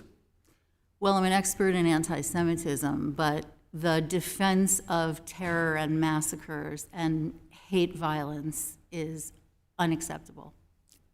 Thank you. I yield back. Thank you. I would now like to recognize Ms. Macbeth. Well, thank you so much, Chairman Owens and Ranking Member Scott, and also thank you to your staff and to our witnesses for being here with us today and making this hearing possible. And Ms. Burdett, once again, thank you so much for your witness and testimony. I heard your testimony last week in another committee. Acts or expression of hatred, racism, and anti-Semitism have no legitimate place in our society or on a college campus. And I'm glad to see that the Higher Education Subcommittee today coming together for this important discussion. Students will tell you that they are feeling unsafe, as we have heard today. And in volumes, we have heard this. And we have a responsibility to them to do everything that we can to foster communities of understanding, safety, and respect for each other on our college campuses. While the brutal terrorist attacks by Hamas on Israeli civilians on October 7th have incited a recent larger wave of anti-Semitism on campus and elsewhere around the country, this is not an entirely new development. This rise in hate is well documented by groups such as the Anti-Defamation League and is unfortunately becoming more and more normalized. In 2022, ADL documented almost 3,700 separate anti-Semitic incidents throughout the United States in just their yearly audit.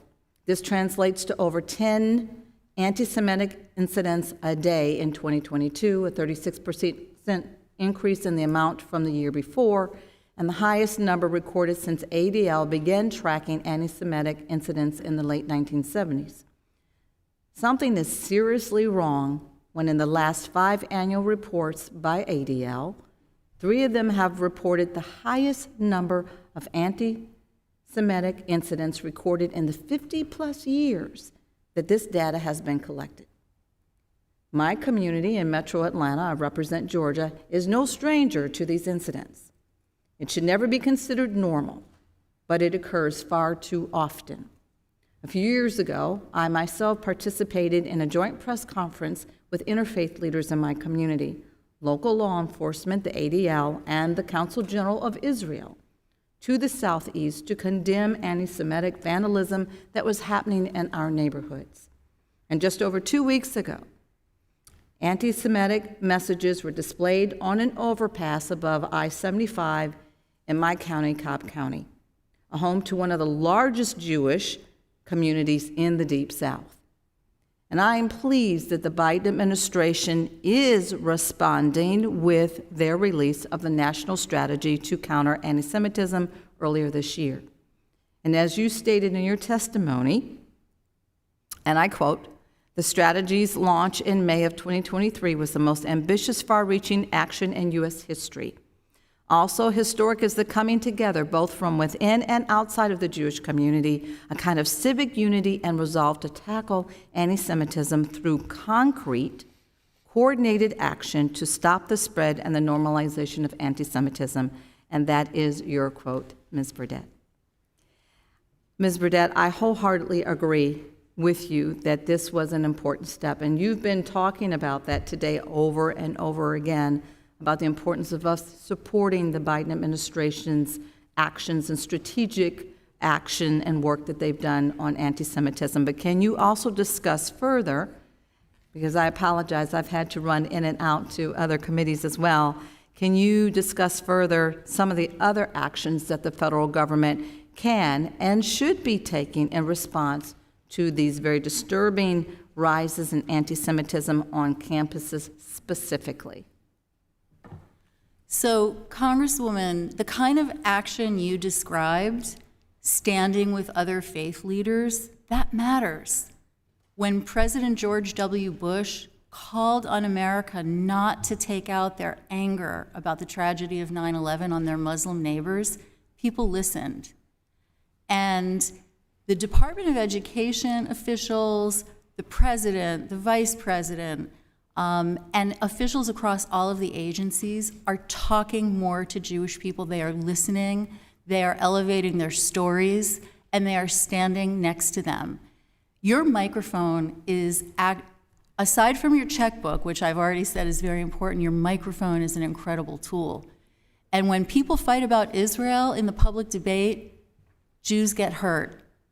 And when, as we've heard today, we talk about immigrants as potential invaders who would come here and act like Hamas, hate incidents against people who look like immigrants are going to go up. And that is no comfort to the Jewish community. So words matter and your microphone matters. And thank you for your work. Well, thank you so much in amount of time. And thank you, all of you, for your witness and testimony. Thank you. I'd like now to recognize Mr. Banks. Thank you, Mr. Chairman. Mr. Marcus, you helped draft President Trump's 2019 executive order extending civil rights protections to Jewish students on college campuses. That was 4 years ago. President Biden has since expanded the order combating anti-Semitism. Do you feel that your efforts have been vindicated given what we've seen over the last 6 weeks? Thank you, Congressman Banks. Yes, what was expanded was the notion that Title VI includes Jewish students and should always include Jewish students. That was something that I first announced during the George W. Bush administration in guidance. It was expanded during the Obama administration, and then President Trump further, and now Biden. Yes, that's important. But there was another half. There's another half of that approach, which is to use a definition that will give clarity to what is anti-Semitism. This was also part of the Trump executive order. I would like to see that get equal support from this administration. They say they're following it, but the regulation that's due next month, we've not been hearing about, and I think I would like to hear about it from them. I appreciate that explanation. Specifically, the order empowered the federal government to withhold funding from any college or university that enabled anti-Semitism. And at the time, many Democrats attacked it, right, when President Trump released this important executive order. In fact, my colleague from Washington State, Ms. Jayapal, said, quote, "It will do nothing to protect Jewish students. Instead, it'll usher in a climate of fear for campus activists." But Richard Blumenthal, a senator, went even further, and he said this: "It smacks not only of what happened in the Soviet Union, but also Nazi Germany."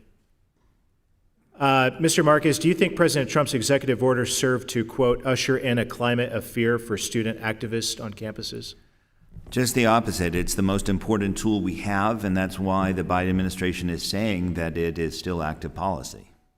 And would you say that these kind of comments comparing civil rights protections for Jewish students to Nazi Germany have aged very well for these two Democrats? Without commenting on members of Congress, what I would say is this: support for measures like the executive order on combating anti-Semitism should be bipartisan. It is based on ideas that have been accepted by the Obama administration. I don't see why it cannot be more broadly accepted among people of goodwill of all persuasions. Yeah, I hope, back to my initial question, that you do feel vindicated, that these outrageous, outlandish, offensive comments from these two, and there are so many more that I won't spend time reading today, are ridiculous. And we appreciate the important work that you did, that President Trump led in his administration, and I just think it's really important. Rabbi, why has the American left abandoned the Jewish people? I mean, this seems to be a change in Democrat versus Republican, right versus left politics over the last several years. A historically powerful political constituency of the left, the Jewish voters in America, they largely feel abandoned by the American left. Why is that? I'm not sure I'm the most qualified person to theorize why. I think it has already been said by some of my colleagues, the themes of the oppressed and so on and so forth, which have dominated, and somehow we have been lumped in, not with the oppressed, but with the oppressors, very unfortunately. I can tell you that it has been incredibly disorienting to the Jewish community to be in this specific place. Thou shalt love the stranger, v'ahavtem et hager.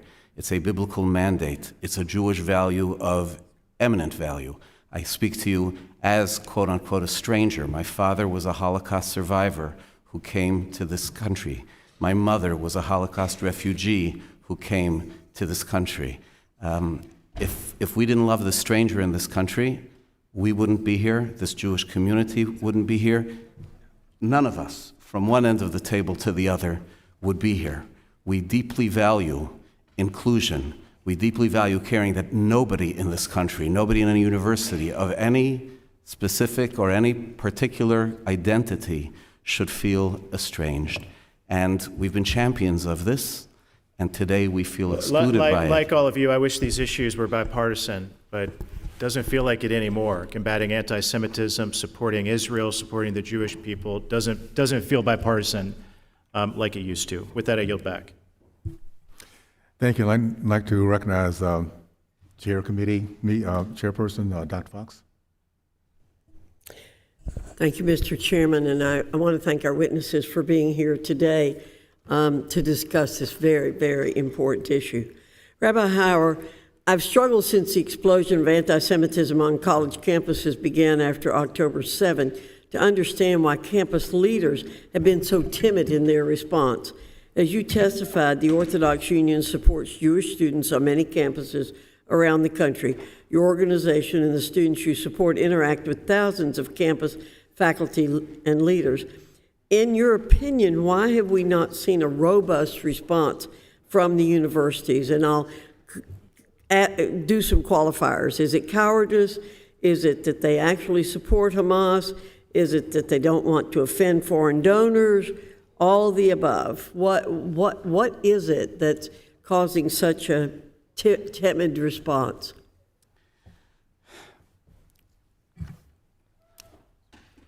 To me, it seems that it's a combination. It's a combination of ignorance and a lack of courage, Ignorance, I don't know that people have taken the time to look at the hard evidence of what the Jewish people are facing, what the State of Israel faced on October 7th, what it has faced since really the beginning of its existence when it was announced, and when its creation was announced. They haven't looked at a state which, if you look at a picture of the Supreme Court of Israel, or you look at the picture of the faculty of any hospital in Israel, you will see a mixture of leadership of Arabs and Jews, and they don't understand that on another side there's literally an assumption of a state that would be Judenrein, that would be empty of Jews. And that ignorance is huge, and at the same time cowardice. Cowardice because, as we've seen, there is a movement. There's a movement which is very, very strong in the academic and in the student community that for some reason has chosen to not be sympathetic to the Jewish community, and it would require strength on the part of administrators to do this. But we believe firmly that institutions of higher learning are not excluded from teaching basic values, and they need to stand, and they need to stand strong. I think it's that combination. Thank you very much. Your testimony is very powerful. By the way, all the testimonies will be on our website, and I want to encourage people to read them. Mr. Marcus, I don't have too much time left, and I have a question for you and a question for Ms. Tartak. You talked about the work of the Biden administration is doing or not doing to address these issues. You mentioned the department put out a couple of Dear Colleague letters reminding institutions of their obligations under Title VI, but you also point out that the department has the authority to open self-directed investigations and compliance reviews of institutions' compliance with Title IV. You mentioned that earlier. Could you just briefly talk about that? Sure, and I've also praised the national strategy. The administration has been pushing out links so that people can file complaints and putting additional language on their complaint form. But they don't have to wait for complaints to come in. They have the power to begin the investigations tomorrow. They can do it on a case-by-case basis, ad hoc, or in a national initiative. Either way, and it seems to me they should be doing both. Thank you. Ms. Tartak, thank you very much for your bravery. Thank you for standing up to the hate, ignorance, threats, intimidation, and everything else you're experiencing. I can't imagine being an undergraduate student and displaying the courage you're showing. As you know, we care a great deal about free speech on this committee. We've actively pushed back on efforts to stifle legitimate speech on grounds it might offend someone. Why is the speech that you've been subjected to different? In other words, what's meant by phrases like resistance is justified? So I'll, of course, again, leave it to experts to interpret the First Amendment, of which I'm not one. But what I do know is that speech that is harassment, intimidation, or can lead to violence simply should not be allowed on college campuses. And it's been, I think it's quite clear that that's what a lot of this is. Students who cannot get from one side of campus to the other, such as a Jewish student at Harvard who was on his way to class and was assaulted by a group of other students yelling shame, that can't be allowed. We need to get from one side of campus to the other. Thank you, Mr. Chairman. I yield back. Thank you. I'd like to recognize Ms. Stefanik. Thank you, Mr. Chairman, and thank you to each of our witnesses for joining us today for this very important hearing on the abhorrent rise of anti-Semitism on our college campuses. Hamas's barbaric terrorist attacks against innocent Israeli civilians on October 7th shocked the conscience of the free world.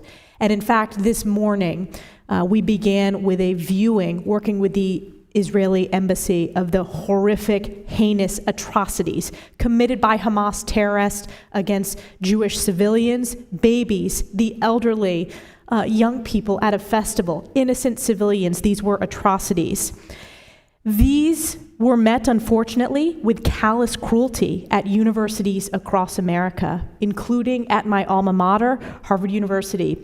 Instead of leading with moral clarity and condemning Hamas's terrorist attacks, university administrators at Harvard and other institutions failed their students through enabling the promulgation of horrific anti-Semitism, which has now evolved into violent attacks against Israeli and Jewish students. As the world watched in horror after October 7th, over 30 radical student organizations at Harvard released a joint statement outrageously claiming that Israel was entirely responsible for the Hamas terrorist attacks carried out against innocent Israeli civilians.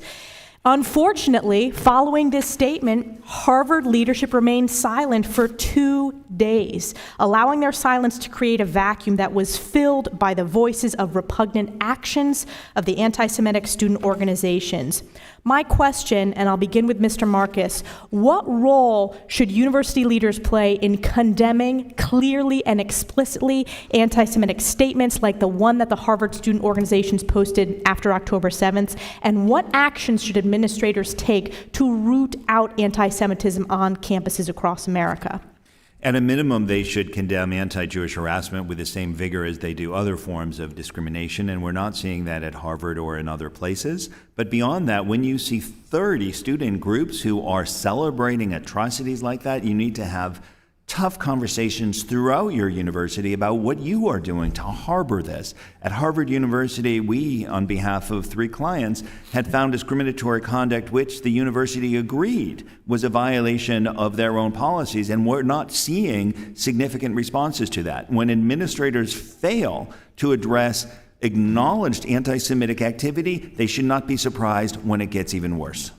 My follow-up, Mr. Marcus, is how have you seen the curriculum at American institutions of higher education shaped to foster these environments where hatred has been cultivated among the student body, and specifically curriculum that calls for the eradication of the State of Israel and the genocide of the Jewish people? Let me give you just one example, and that's Middle East Studies programs that are funded under Title VI of the Higher Education Act by the Congress of the United States. There is now legislation on the books that requires Middle East Studies programs to certify that there will be a balance of perspectives and a diversity of views. And yet, what, if anything, is done to ensure that's happening? I would certainly like to see scoring of the applications. I would like to see some follow-up. I would like to see action when institutions fail to honor the commitments that they are making in writing to the U.S. government. I want to submit for the record, Mr. Chair, the letter dated October 13th of Republican members of the House and Senate who are also graduates of Harvard University. I was proud to lead this letter condemning the failure of the administration to speak out explicitly and clearly. I've called for the resignation of President Claudine Gay, and we will continue standing up with moral clarity that is so very much needed on college campuses in this country and around the world. And I yield back. No objections. Thank you. I'd like to now recognize Mr. Scott.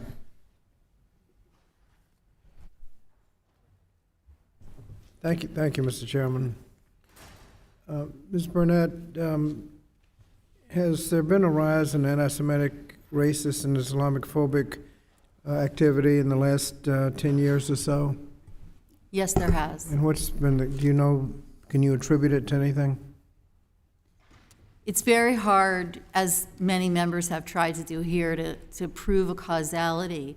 But I already mentioned that when President George W. Bush called on Americans not to be violent and hateful with their Arab and Muslim neighbors after 9/11, it does make a difference when leaders use their microphone to say that there were good people screaming, "Jews will not replace us," in Charlottesville. That is terrifying, and it still is.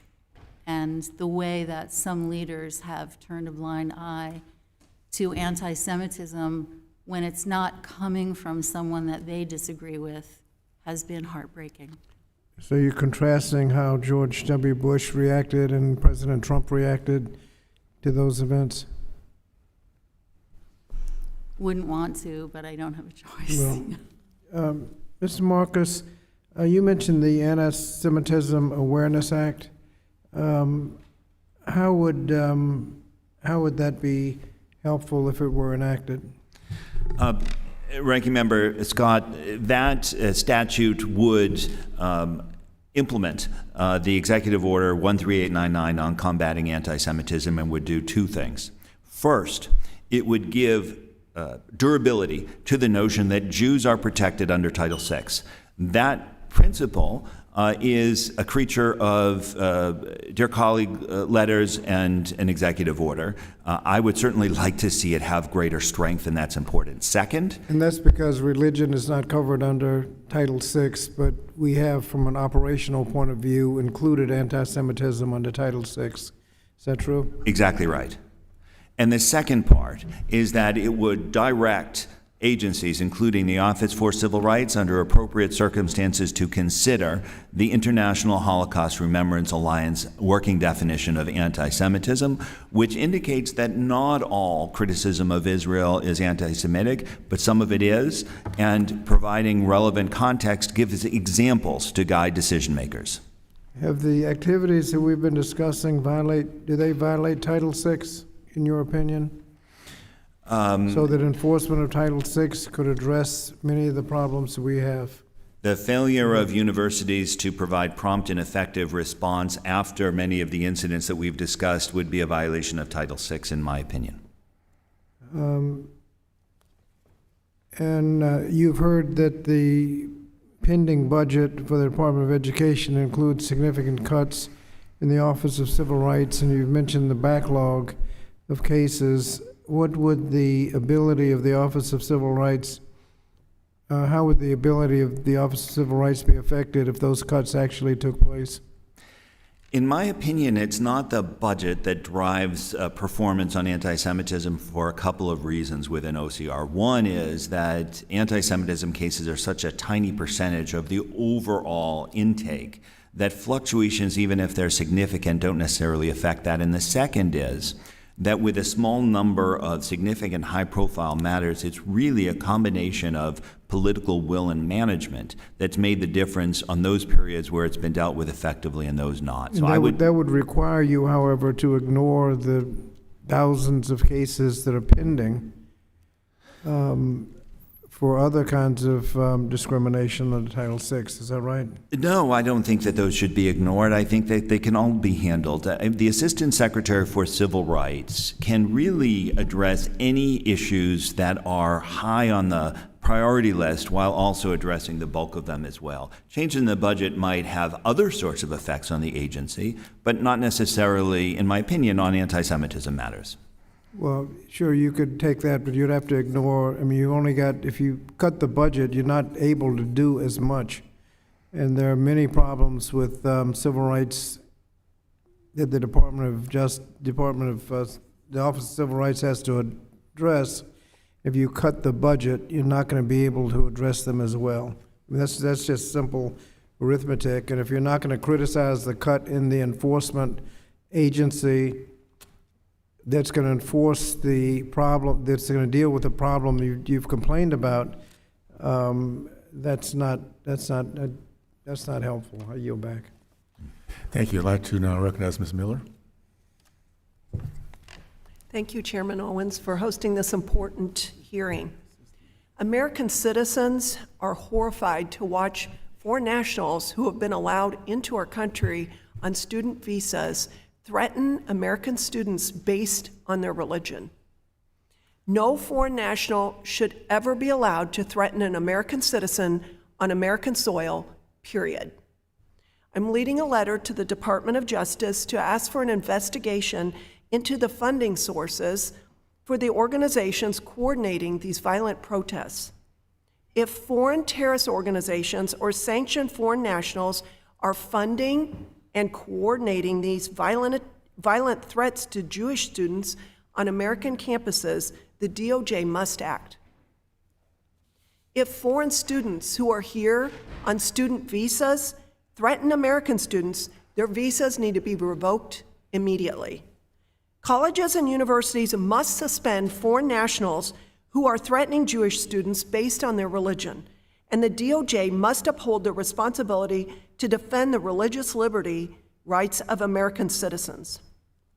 And then, Rabbi Hauer, I have a question. This hearing is obviously focused on anti-Semitism on college campuses. However, in your testimony, you do note that anti-Semitism has spread from post-secondary education to middle and high schools. What are you hearing from middle and high school Jewish students around the country? We're hearing just that it has spread. They have begun to experience the general environmental anti-Semitism, which comes from vocal rallies, speaking strongly and sharply pro-Hamas, celebrating those who would destroy their own people. They have experienced as well issues in the classrooms, and they have experienced a whole lot of interpersonal one-on-one bullying via social media and otherwise. There's a difference that happens in those spaces between when the administration reacts promptly and effectively and when it doesn't. That's all the difference. Mm-hmm. And we, who again have many such students in these environments, when the administration reacts firmly, clearly, and addresses it, it's a whole different story. Of course there's going to be hate expressed in this country, but it festers when we let it. Absolutely. And when the students report the bullying, are the school administrators taking action to protect them? Or sometimes they are, and sometimes they are not. And we, unfortunately, I received from one of our clubs where there was a very, very clear situation of anti-Semitism, and the forms were filed, and the school didn't even classify it as a hate crime. So you have ugly instances like that of blatant failure, and at the same time, you also have wonderful school administrators who are doing the right thing. I think we're in a place and a time where those who are doing the right thing have to be lifted up, and those who are doing the wrong thing need to have consequences.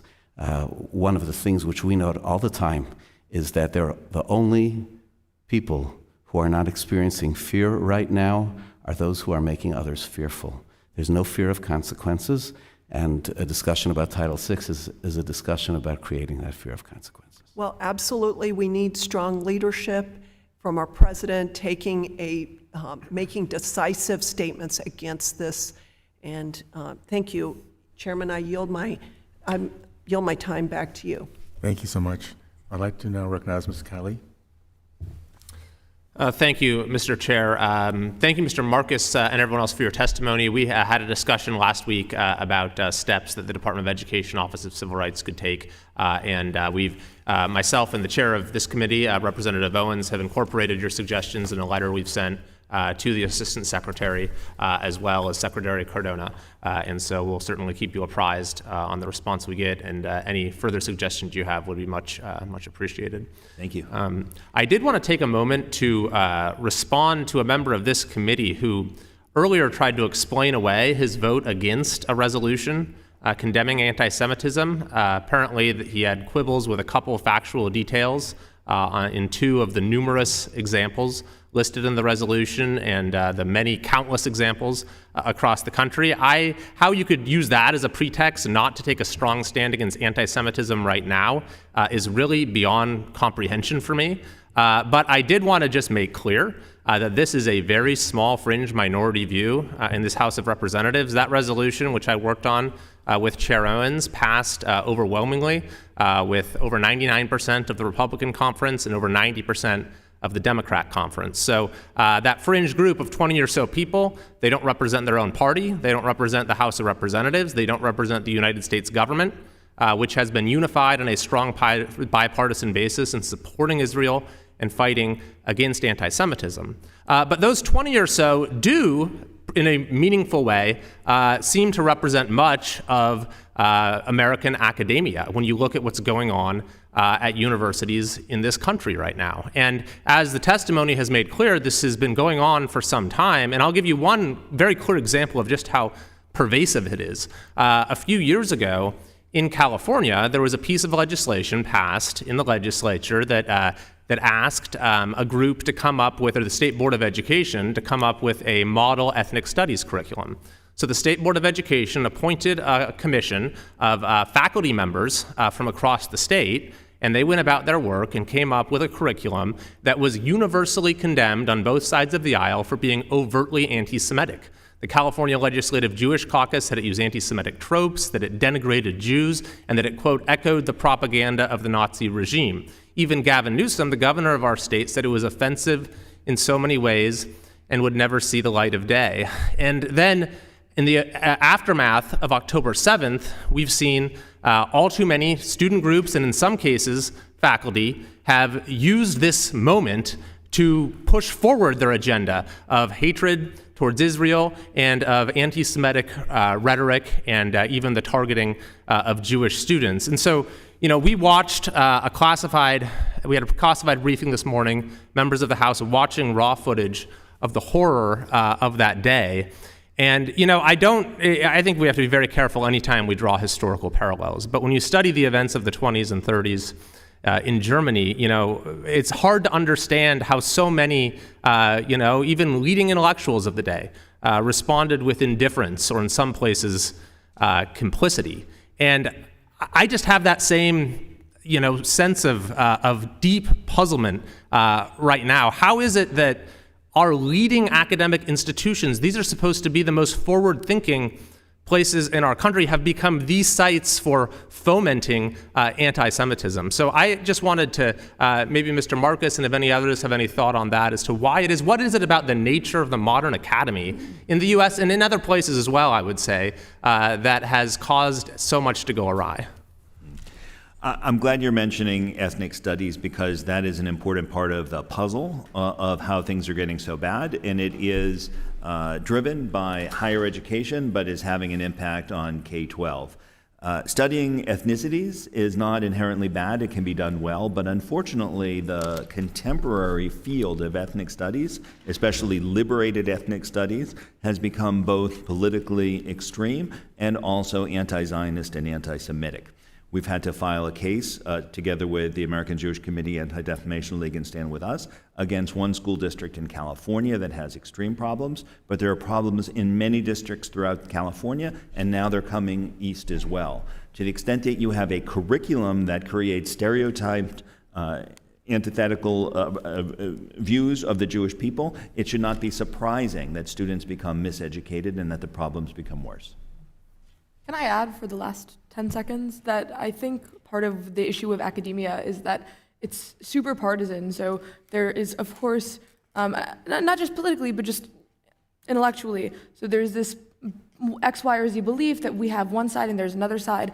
And right now, because there's supposed to be this wholesale embrace of so-called oppressed groups, that also includes an embrace of Hamas, which is why it's easier for them to condemn white supremacist attacks against Jews and harder for them to condemn Islamist attacks against Jews.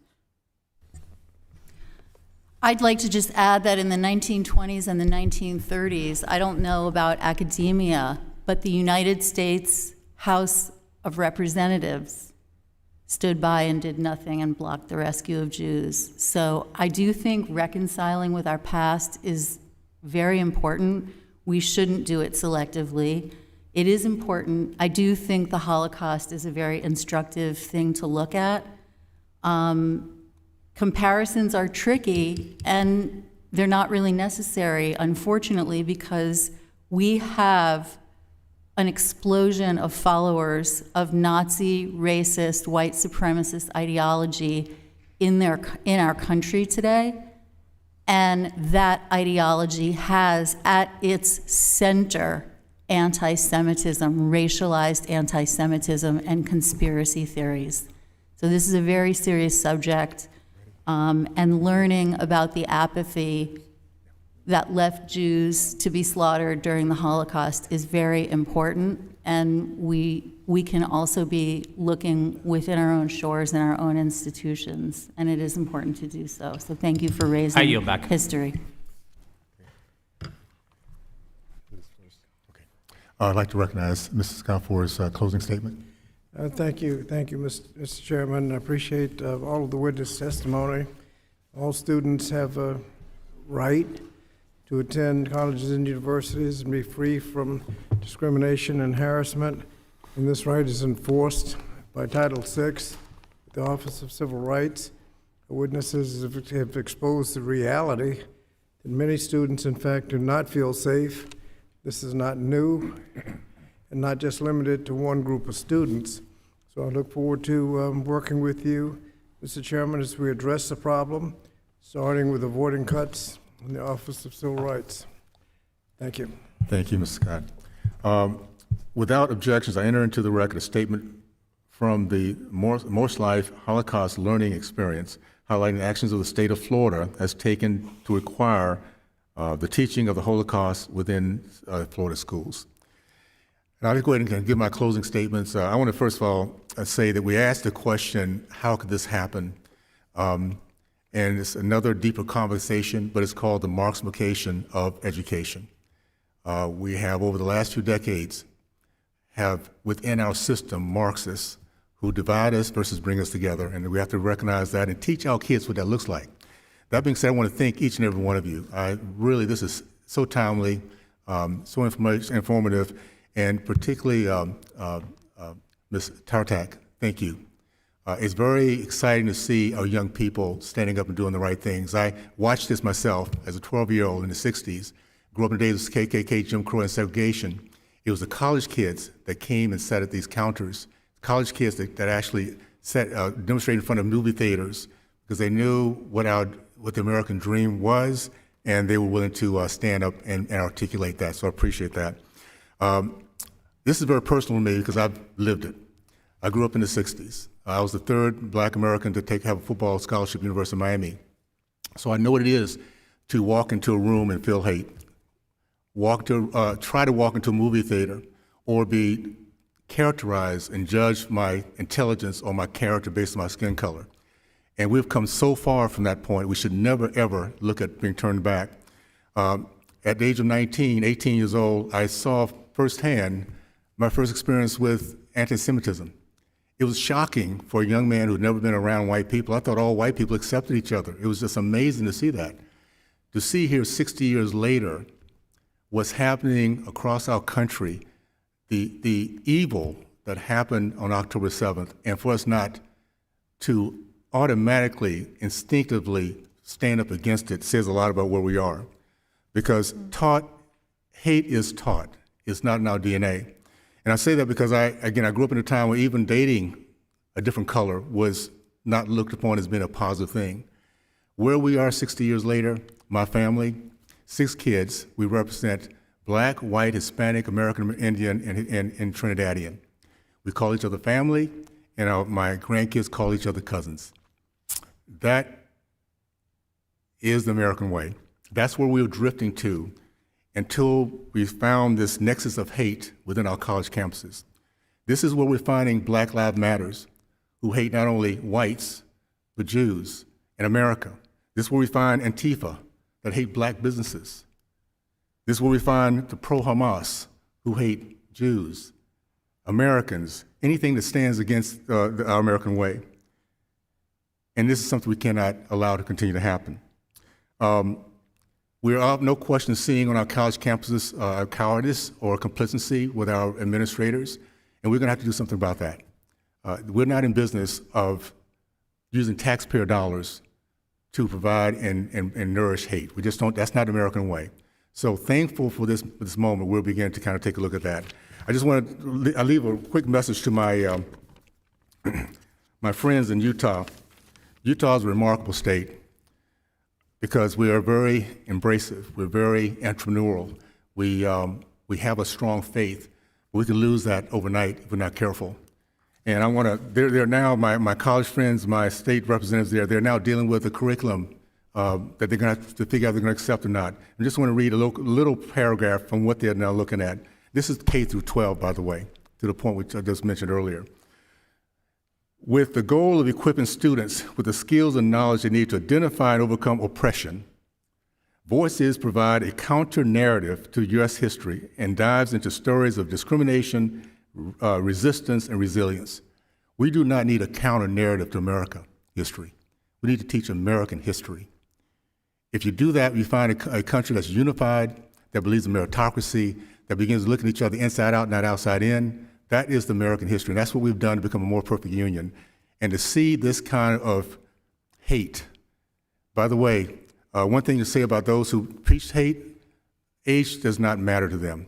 The earlier they can start, the better. And you see that in Gaza right now, where young, innocent boys and girls are taught to hate another person just because they're different. So we're going to get past this, our country, in a bipartisan way. We now realize we do have an issue. It's not getting better, it's been getting worse. We need to hold colleges accountable. They give us a bad product, they do not deserve our government dollars anymore. I don't care how popular their name might be. They can't give us kids that come out productive, proud of who they are, proud of our country, proud of our history, and working together as we the people. If they can't give us that, then we need to have other options out on the table, and American people will choose those better options every single day. So I want to thank you guys again for what you're doing, for your courage, and with that, this hearing comes to an end. Committee is adjourned. Thank you. Okay.